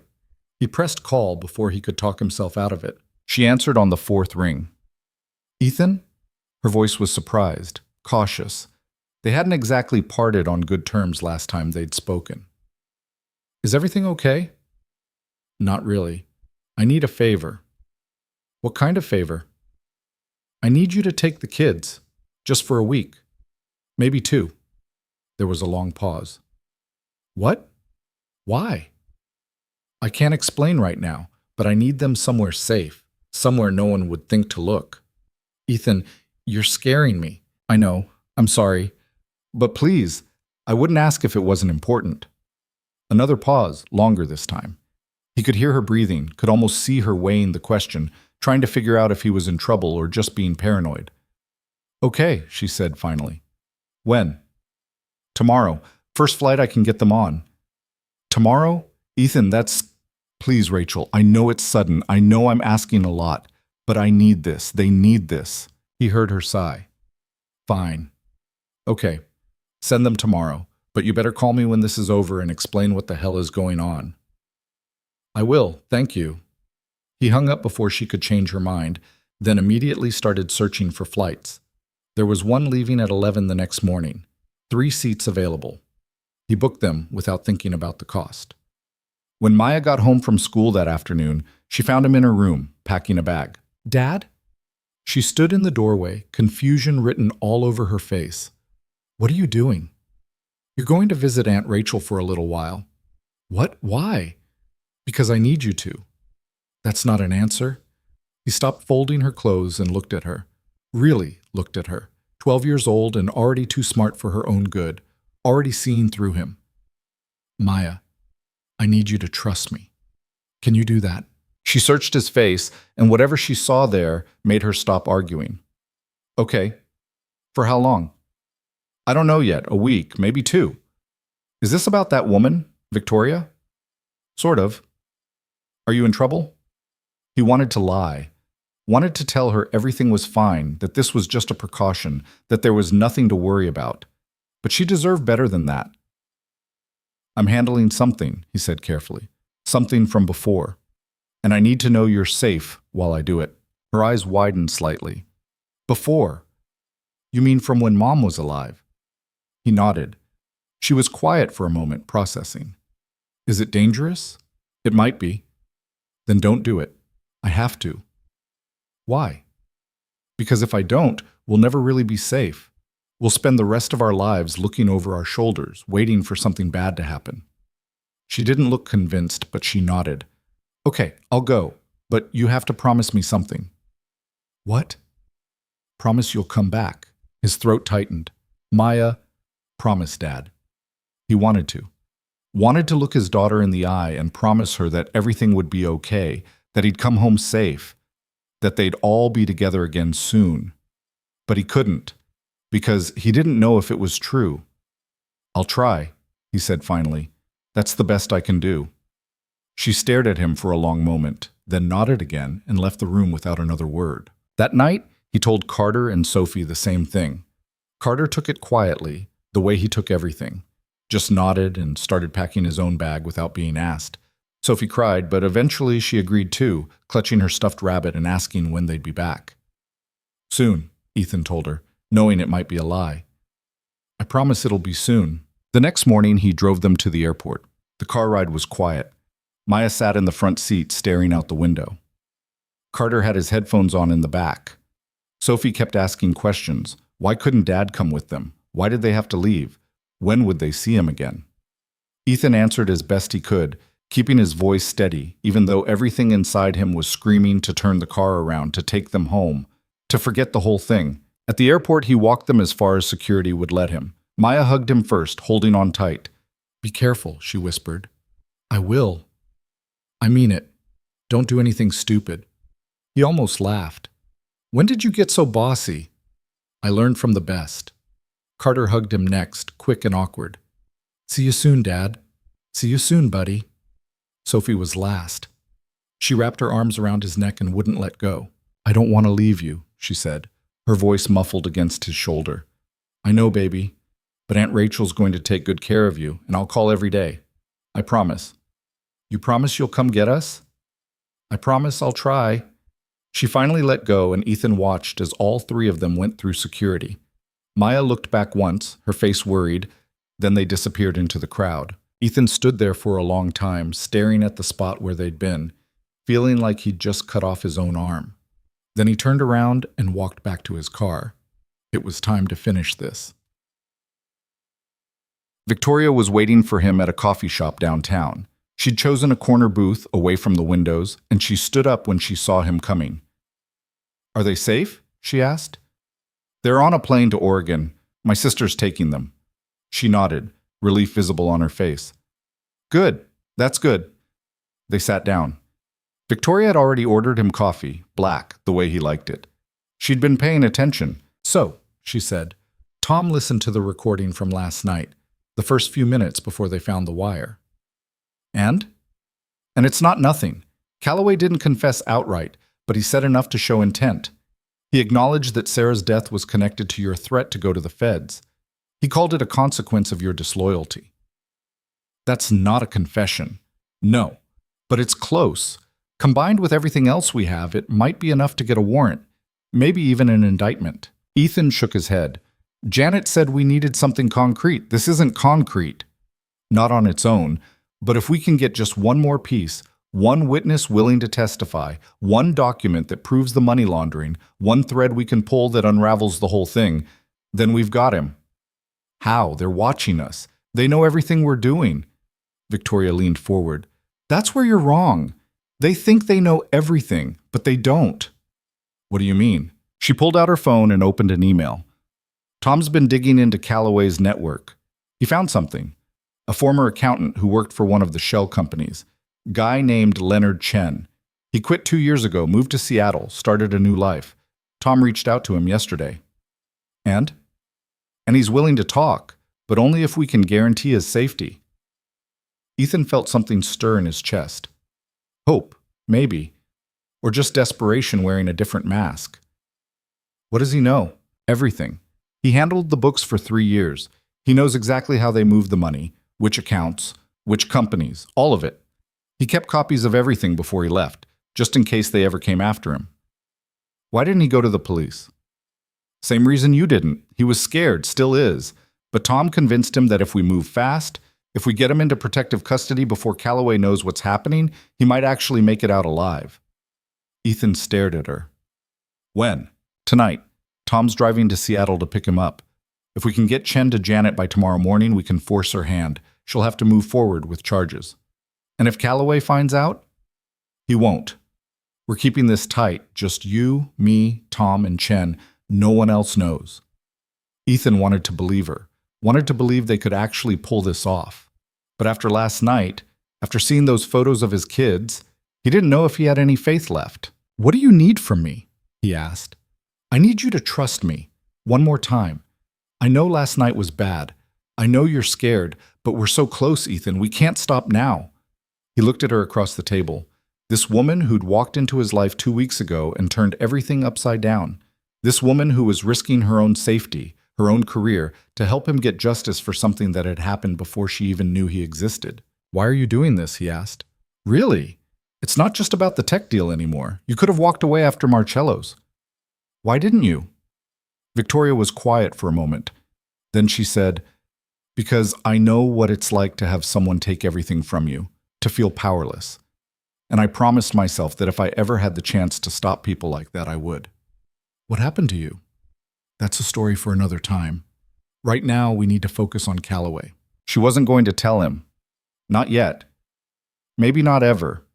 But that was okay. They all had their secrets. Okay, Ethan said. What's the plan? Ethan. The plan was simple.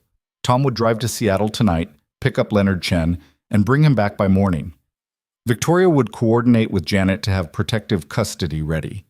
Ethan would stay out of sight, keep his head down, and wait. It was the waiting that was going to kill him. He went home and tried to distract himself, cleaned the apartment even though it didn't need cleaning, did laundry, made dinner he didn't eat, called his sister to check on the kids. "They're fine," Rachel said. "Maya's reading to Sophie. Carter's been outside shooting hoops with Jake. They're worried about you, but they're okay." "Good. That's good. Ethan, what's really going on?" "I told you, I'm handling something." "That's not an answer." "It's the only one I've got right now." She sighed. "Just be careful. Whatever you're doing, it's not worth dying over." He wanted to believe that, but he wasn't sure it was true. That night, he couldn't sleep. He lay in bed, staring at the ceiling, running through every possible scenario in his head. What if Tom got pulled over on the way back? What if Chen changed his mind? What if Calloway found out? What if this whole thing was just another mistake in a long line of mistakes? His phone buzzed at 2 in the morning. A text from Tom. "Got him. Heading back now. ETA 7 a.m. Ethan exhaled slowly. 1 step down. 100 more to go. He must have dozed off eventually, because the next thing he knew, sunlight was streaming through the window and his phone was ringing. Victoria. "They're here," she said. "Tom just pulled up with Chen. We're meeting Janet in an hour." "I'm coming." "No, you need to stay put. If Calloway's watching you..." "I'm coming, Victoria. This is my fight. I'm not sitting it out." She was quiet for a moment. "Fine, but you stay in the background. You don't talk unless Janet asks you a question directly. Understood?" "Understood." An hour later, Ethan was sitting in the same conference room at the district attorney's office, watching Leonard Chen lay out the entire operation. Chen was a small man, nervous, with glasses that kept sliding down his nose. But when he talked about the numbers, about the shell companies, and the wire transfers, and the falsified documents, he was confident, precise. He had copies of everything. Bank statements, transfer records, emails between Calloway and Marcus discussing how to hide the money. It was all there, laid out in black and white. Janet listened without interrupting, her expression growing sharper with every page Chen showed her. Tom sat in the corner, arms crossed, watching like a guard dog. Victoria was next to Ethan, her hand resting on the table between them. When Chen finished, Janet leaned back in her chair and looked at Tom. "This is good," she said. "This is really good." "Good enough?" Tom asked. "Good enough to arrest Calloway, Lau, and Hurst on money laundering charges. Good enough to seize their assets and freeze their accounts. Good enough to make sure they never see the outside of a courtroom again." Ethan felt something break open in his chest. Relief. Vindication. Hope. "When?" Victoria asked. "I need 24 hours to get warrants. Then we move." Janet looked at Chen. "You're going into protective custody immediately. We'll put you up in a safe house until the trial." Chen nodded, looking relieved and terrified at the same time. Janet turned to Ethan. "And you need to disappear. If Calloway suspects anything, if he thinks you're involved in this, he'll come after you. Go somewhere he can't find you. Stay there until we have him in custody." "I'm not running. I'm not asking you to run. I'm asking you to be smart." Ethan looked at Victoria. She nodded slightly, agreeing with Janet.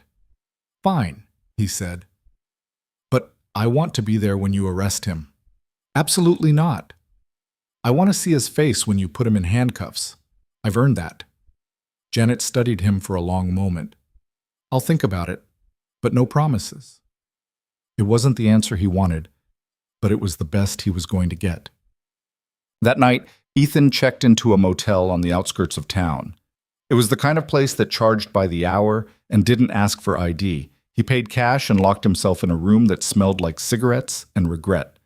He called his kids before bed. Maya answered. "Hey, Dad." "Hey, sweetheart. How are you?" "We're okay. Aunt Rachel took us to the bookstore today. Sophie picked out like 10 books. Of course she did. When are you coming to get us?" "Soon. Maybe a couple more days. You said that yesterday." "I know, but I mean it this time." She was quiet for a moment. "Are you okay? You sound tired." "I am tired, but I'm okay." "Dad? Yeah?" "Whatever you're doing, I hope it's worth it." His throat tightened. "Me too, baby. Me too." They talked for a few more minutes, then he said goodnight and hung up. He lay on the thin mattress, staring at water stains on the ceiling, and wondered if he'd ever sleep in his own bed again. If he'd ever see his kids grow up. If any of this would actually work. His phone buzzed. Victoria. Warrants are being signed tomorrow morning. Arrests happen at noon. Stay where you are. Don't do anything stupid. He typed back. Define stupid. Anything that gets you killed. He almost smiled. I'll try. He set the phone down and closed his eyes. Tomorrow, everything would change. Tomorrow, Calloway would finally pay for what he'd done. Tomorrow, Ethan would finally be free, or he'd be dead. Either way, the waiting would be over. The next morning came too slow and too fast at the same time. Ethan was awake before sunrise, pacing the motel room, checking his phone every 5 minutes, even though there was nothing to check. At 8, Victoria called. Warrants are signed, teams are in position, we move at noon. Where? Calloway's at his office. Hurst is at a meeting downtown. Lau's at home. We're hitting all 3 simultaneously. And you're sure they don't know? As sure as we can be. Chen's been in lockdown, no leaks, no phone calls. They have no idea what's coming. I want to be there. Ethan, I know what Janet said, but I'm asking you, please let me see this through. She was quiet for a long moment. I'll text you the address, but you stay in the car, you watch from a distance, you don't get involved. If something goes wrong, you drive away and you don't look back, understood? Understood. She hung up. 10 minutes later, a text came through with an address. Calloway's office building, downtown. Ethan checked out of the motel and drove. Traffic was heavy, and every red light felt like an eternity. He kept checking the clock. 11:15, 11:30, 11:45. He parked 2 blocks away from the building, just like Victoria had told him. From here, he could see the entrance, could see the people walking in and out, oblivious to what was about to happen. At 11:58, 3 black SUVs pulled up in front of the building. Doors opened and federal agents poured out wearing vests that said FBI in bright yellow letters. Ethan's heart was hammering. They went inside. 5 minutes passed. Then 10. Ethan was gripping the steering wheel so hard his knuckles were white. Then the doors opened again, and the agents emerged. They had Calloway in handcuffs. He looked smaller than Ethan remembered, older. His silver hair was perfectly combed, his suit still immaculate, but his face was red with fury.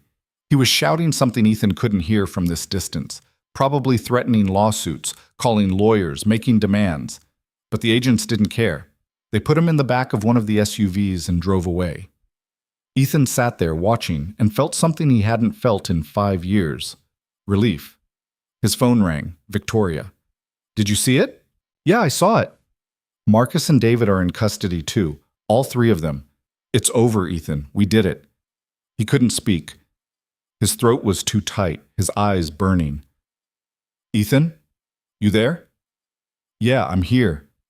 Go get your kids. Bring them home. You're safe now. He nodded even though she couldn't see him. Thank you, Victoria, for everything. Thank yourself. You're the one who didn't give up. She hung up. Ethan sat in the car for a long time, watching the street, watching people go about their normal lives. The world hadn't changed, but his had. After 5 years of hiding, of being afraid, of living like a ghost, he was finally free. He pulled out his phone and called his sister. Rachel, it's me. I'm coming to get the kids. Is everything okay? Yeah, everything's okay. I'll be there tomorrow. Ethan, I'll explain everything when I see you, I promise. He hung up and started the car. As he drove away from downtown, away from the building where Calloway had just been arrested, Ethan felt something shift inside him. The weight he'd been carrying for 5 years, the fear, the guilt, the constant looking over his shoulder, it was starting to lift. Not all the way. Not yet. There would still be a trial, still be testimony, still be 1,000 ways this could go wrong. But for the first time in a long time, Ethan Cole allowed himself to believe that maybe, just maybe, everything was going to be okay. Damned. The drive to Oregon took 14 hours. Ethan stopped once for gas and once for coffee, but otherwise he kept moving. He couldn't wait. Couldn't stand the thought of being away from his kids for one more second than necessary. He pulled up to Rachel's house just after midnight. The lights were still on. She must have been waiting up. She opened the door before he could knock. You look terrible, she said. Thanks. The kids are asleep. You want to wake them or wait until morning? Morning, let them sleep. She led him inside and made him tea he didn't want but drank anyway. They sat at her kitchen table, and she waited. So, she said finally, you going to tell me what that was all about? He told her. Not everything, but enough. About Calloway and Marcus and what they'd done 5 years ago. About Sarah's accident. About the last 3 weeks. Rachel listened without interrupting. When he finished, she just shook her head. You should have told me, she said. I would have helped. I didn't want to drag you into it. I'm your sister. That's what family does. He nodded, too tired to argue. Go to bed, Rachel said. Your kids will want to see you in the morning. You should at least look like you've slept. He went to the guest room and collapsed onto the bed, fully clothed. Sleep came fast and heavy, the kind of sleep you only get when your body finally stops running on adrenaline and fear. He woke to someone shaking his shoulder, opened his eyes to find Sophie standing next to the bed, still in her pajamas, clutching her rabbit. Daddy? He sat up immediately. Hey, baby. You came. Of course I came. I promised, didn't I? She climbed onto the bed and wrapped her arms around his neck. I missed you. I missed you too. Maya appeared in the doorway, followed by Carter.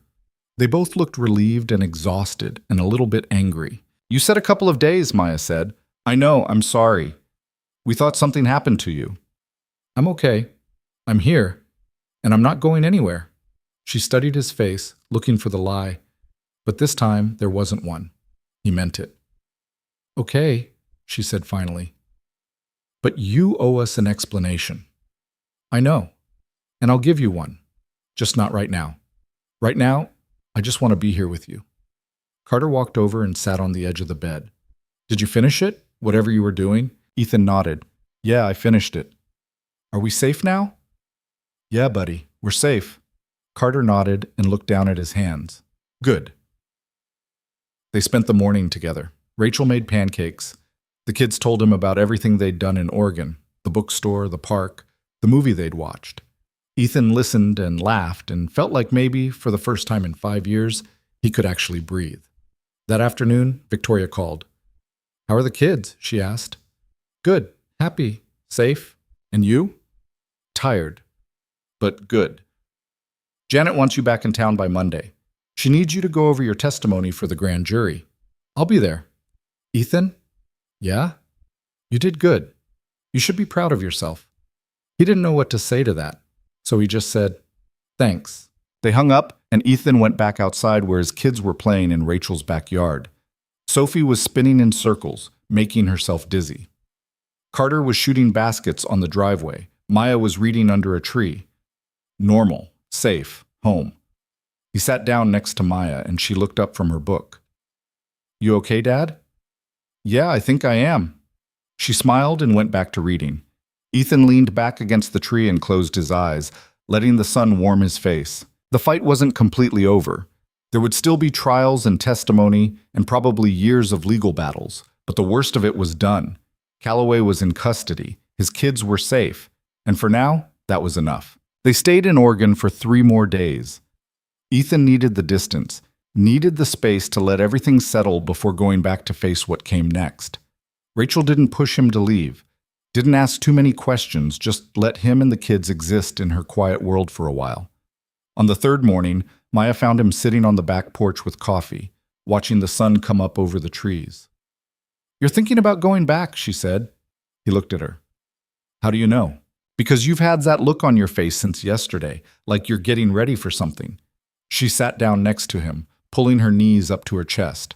For a moment, she looked exactly like Sarah used to when she was working through a problem. Are we really safe now? Maya asked. Ethan wanted to give her the easy answer, the one that would let her sleep at night without worrying. But she deserved the truth. Safer than we were, he said. The men who hurt us are in jail, but there's still a trial coming. I'll have to testify. It might get ugly. Will they try to hurt us again? No, they can't. They're being watched 24/7. And even if they wanted to, they don't have the resources anymore. All their money's been frozen. All their connections are running for cover. She nodded slowly. So what happens now? Now we go home. We go back to our lives, and we figure out what normal looks like when we're not afraid anymore. I don't remember what that feels like. Me neither, sweetheart, but I guess we're about to find out. She leaned against his shoulder, and they sat there in silence, watching the light change. That afternoon, they packed up the car. Rachel hugged each of the kids, then pulled Ethan aside. "You did the right thing," she said, fighting back. "Not everyone would have had the courage." I didn't feel very courageous. Mostly, just terrified. That's what courage is. Being terrified and doing it anyway. She squeezed his arm. "Come visit us again. When things are calmer. When you're not running from anything." "I will." The drive home was quieter than the drive out had been. The kids slept most of the way, exhausted from too many emotions and not enough routine. Ethan drove through the afternoon and into the evening, his mind already shifting to what waited for him back home. They pulled into the apartment parking lot just after 9. Everything looked the same faded paint on the building, the same broken streetlight, the same world he'd left behind. But something felt different. Lighter, maybe. He got the kids inside and into bed. Sophie fell asleep almost immediately, still clutching her rabbit. Carter made it through brushing his teeth before his eyes started closing. Maya stayed up a little longer, sitting on her bed while Ethan unpacked her bag. "Dad? Yeah? I'm proud of you." He stopped, a folded shirt in his hands. "What?" "For what you did, for fighting back, for not giving up even when it was scary. I'm proud of you." His throat went tight. "Thanks, Maya. That means a lot. I know I've been hard on you sometimes, about not having a life, about being alone all the time. But I get it now. You were just trying to keep us safe." "I was, but you were right too. I wasn't really living. I was just surviving. Are you going to start living now?" He sat down on the edge of her bed. "I'm going to try. I don't know what that looks like yet, but I'm going to try." She smiled. "Good." He kissed her forehead and turned off the light, leaving her door cracked the way she liked it. In his own room, he lay down on the bed fully clothed and stared at the ceiling. His phone buzzed. "Victoria, you back in town?" "Just got in." "Good. Janet wants to meet tomorrow morning, 9 o'clock. I'll pick you up." "Okay. How are you doing?" He thought about that. How was he doing? Tired? Relieved? Still afraid, but in a different way. Afraid of what came next instead of what was chasing him. "I'm okay. Better than I've been in a long time." "Good. Get some sleep. Tomorrow's going to be a long day." He set the phone down and closed his eyes. For the first time in years, sleep came easy. Victoria picked him up at 8:30 the next morning. She was wearing one of her sharp business suits, her hair pulled back, looking every bit the CEO she was. But when she saw him, she smiled, and it was genuine. "You look better," she said as he got in the car. "I feel better. Kids are good. Got some sleep. It helps." "I bet." They drove downtown in comfortable silence. It was strange, Ethan thought, how much had changed in just 3 weeks. A month ago, Victoria Hale had been a complete stranger. Now she was one of the few people he trusted completely. At the district attorney's office, Janet was waiting with Tom and a woman Ethan didn't recognize. "Ethan Cole, this is Sarah Winters. She's the lead prosecutor on the case." Sarah shook his hand. She was younger than Ethan expected, maybe 35, with sharp eyes that reminded him of Victoria. "Mr. Cole, thank you for coming in." "Just Ethan." "Ethan, we need to go over your testimony for the grand jury. They're convening next week, and we want to make sure you're prepared." They spent the next 3 hours walking through everything. Ethan's history with the firm, the discovery of the money laundering, the threats that had forced him to walk away, Sarah's death and the circumstances around it, the meeting at Marcello's. It was exhausting, reliving it all, but it was also clarifying. Putting it into words, laying it out in chronological order, it became less like a nightmare and more like just a story. A terrible story, but one that had an ending now. When they finished, Janet leaned back in her chair. "The grand jury will almost certainly indict. We have Chen's testimony, the financial records, the recording from Marcello's. It's a strong case, but I need you to understand something, Ethan." "What?" "Going to trial means everything comes out. Your past, Sarah's death, the threats against your children. It's all going to be public record. The defense will try to make you look paranoid, unstable, like you're making this up for revenge. It won't be easy. I know. And there's a chance they walk. Not a big chance, but it exists. Juries are unpredictable. Rich defendants with good lawyers sometimes get lucky. I understand. Victoria spoke up from her seat next to him. What are the odds? Really? Sarah answered. 70, maybe 80% conviction on the money laundering charges. Lower on the murder charge. We can't prove they killed Sarah Cole. We can show motive, opportunity, and circumstance, but we don't have hard evidence. A good defense attorney will tear that apart. Ethan had expected this, had known it was coming, but hearing it out loud still hurt. So they might get away with killing my wife. They might, Janet said, but they're not getting away with everything. Even if we can't prove the murder, they're going away for a long time on the financial crimes. Money laundering, racketeering, fraud. We're talking 20 years minimum. And that has to be enough, Tom added quietly. I know it's not perfect, but it's justice. Partial justice is better than none. Ethan nodded. Tom was right. It wasn't perfect. It would never bring Sarah back. But it was something. After 5 years of nothing, something felt like a lot. Okay, he said. I'll testify, whatever you need. Sarah smiled. Good. We'll prep you more as we get closer to trial. For now, just go home. Be with your kids. Try to have a normal life for a while. Normal.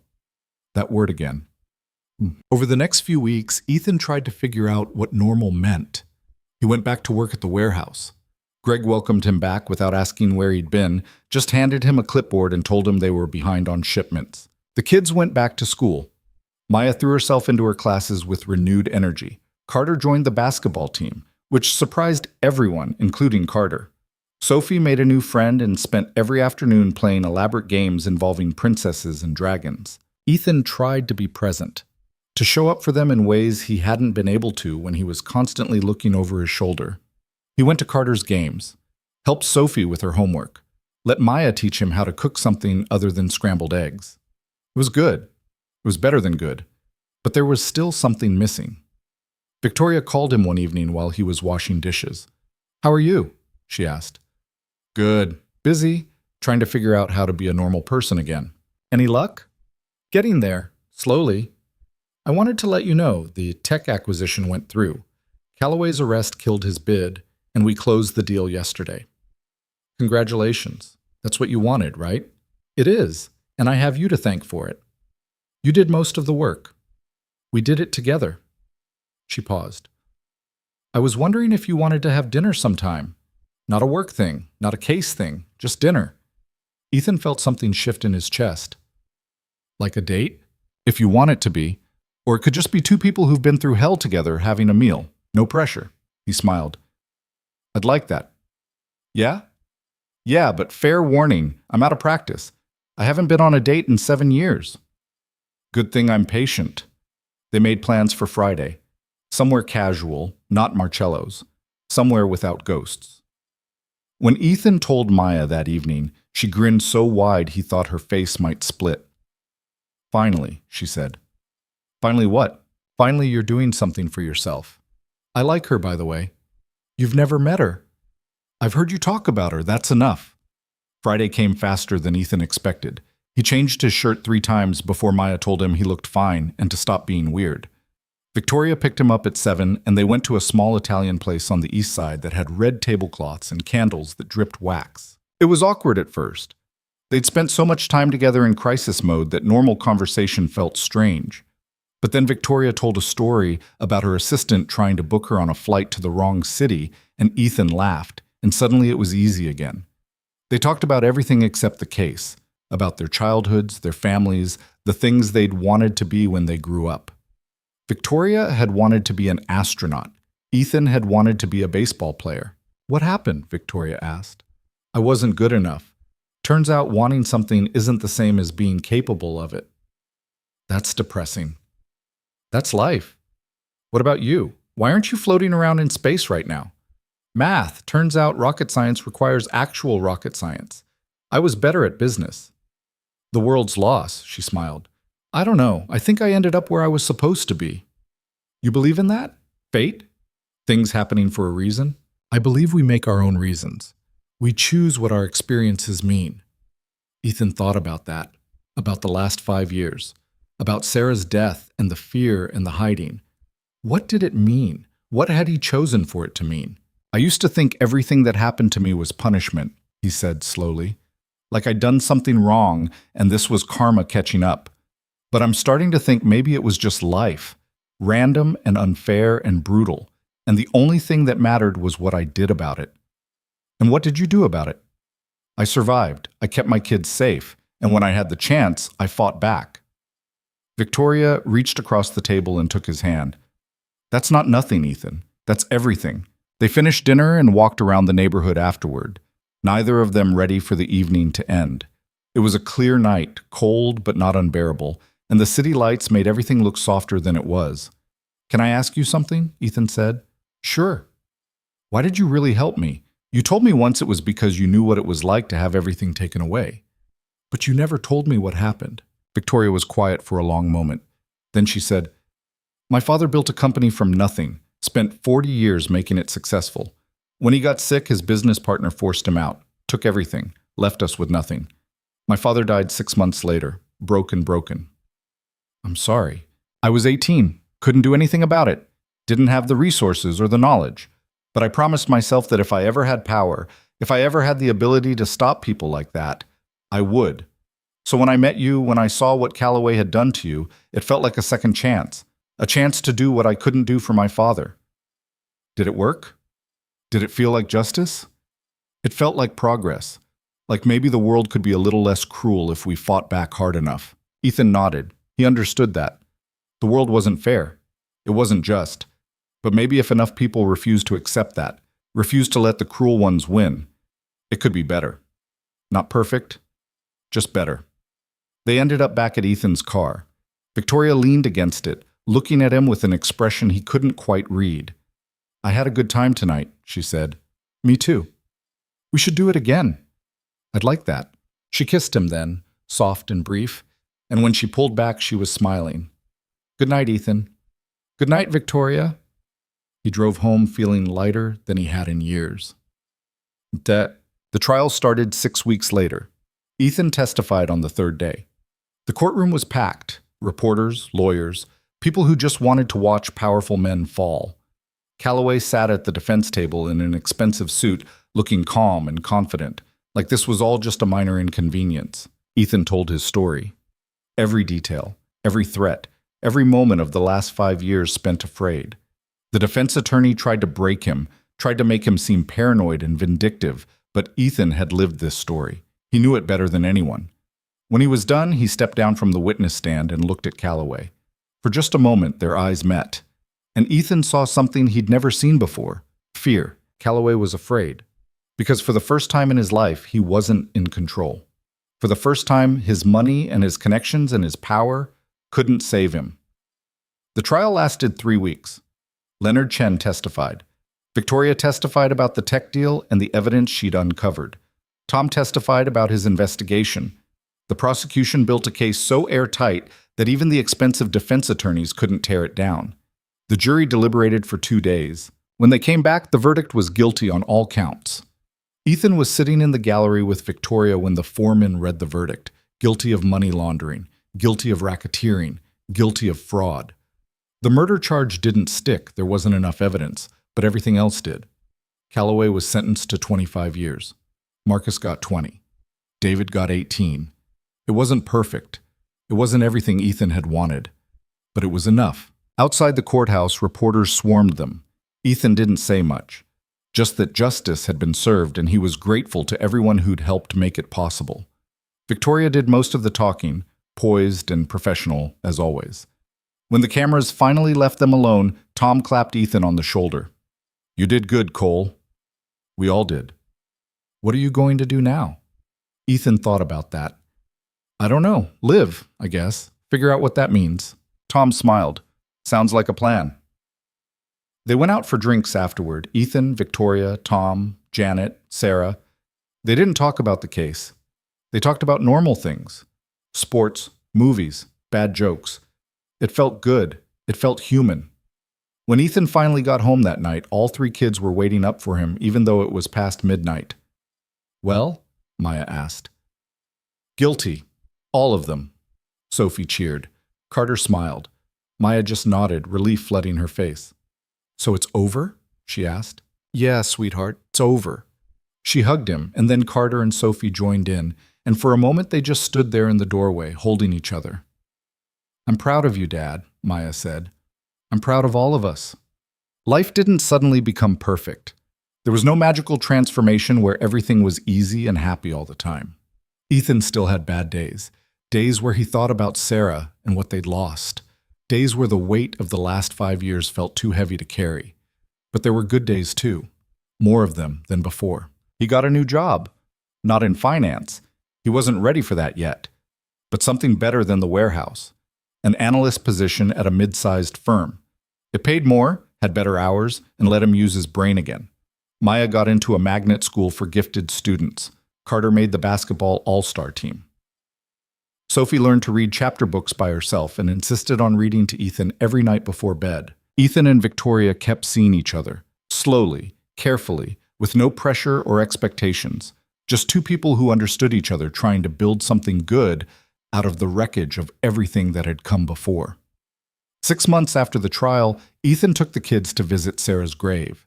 They hadn't been since the funeral. It had been too hard, but Ethan felt like it was time. They stood there together looking at the headstone with her name and dates that didn't tell the whole story.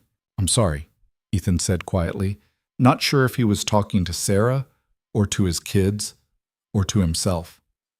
"I'm sorry it took so long. I'm sorry I couldn't protect you. I'm sorry for everything." Maya took his hand. "She'd be proud of you, Dad, for fighting back, for not giving up." "You think so?" "I know so." They stayed for a while longer, then went out for ice cream because that's what Sarah would have wanted. Not sadness, not grief, just her family together, living. That night, after the kids were asleep, Ethan sat on the couch with a beer he wasn't drinking and thought about everything that had happened. About the man he'd been 5 years ago and the man he was now. About what he'd lost and what he'd found.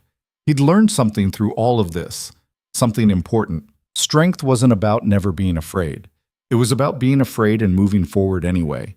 It was about getting knocked down and choosing to get back up, even when staying down would be easier. Justice wasn't perfect. It didn't fix everything. It didn't bring back what was lost. But it mattered. Standing up mattered. Fighting back mattered. Not because it guaranteed victory, but because the alternative was giving up. And giving up meant letting the cruel ones win. And maybe most importantly, he'd learned that asking for help wasn't weakness. Victoria, Tom, Janet, Sarah Winters, they'd all been part of this. He couldn't have done it alone. Nobody can do anything alone. Not really. We need each other. We need people willing to stand with us in the dark places. His phone buzzed. "Victoria, you awake?" "Yeah, how are you doing?" "Good." "Thinking. About what?" "About how lucky I am. About how close I came to giving up. About how glad I am that I didn't. Me too. Thank you, Victoria. For everything. For seeing me when I was invisible. For believing in me when I didn't believe in myself. That's what we do for each other, right? We see each other. We hold each other up when we can't stand alone. Yeah. That's what we do." There was a pause, then another message. "I love you, Ethan." He stared at the words for a long moment. Then he smiled and typed back, "I love you too." He set the phone down and looked around his apartment, at the kids' backpacks by the door, at Sophie's drawings on the refrigerator, at Carter's basketball sitting in the corner, at Maya's books stacked on the coffee table. This was his life, not the one he'd planned, not the one he'd lost, but the one he'd built from what was left. And it was good. Imperfect and messy and sometimes still scary, but good. He thought about the man who'd walked into Marcello's 5 months ago, terrified and broken, wearing a suit that didn't fit right anymore. That man had been hiding, running, afraid of his own shadow. That man was gone now. In his place was someone different, someone who'd remembered how to fight, how to stand up, how to be seen, someone who'd learned that the opposite of fear wasn't fearlessness. It was courage. And courage wasn't something you either had or didn't have. It was something you chose every day, in 1,000 small ways. Ethan finished his beer and went to bed. Tomorrow, he'd get up early, make breakfast for his kids, go to work, come home, have dinner, help with homework. The ordinary, beautiful routine of a normal life. A life he'd fought for. A life he'd earned. And for the first time in 5 years, when Ethan Cole closed his eyes that night, he didn't dream of the past. He dreamed of the future.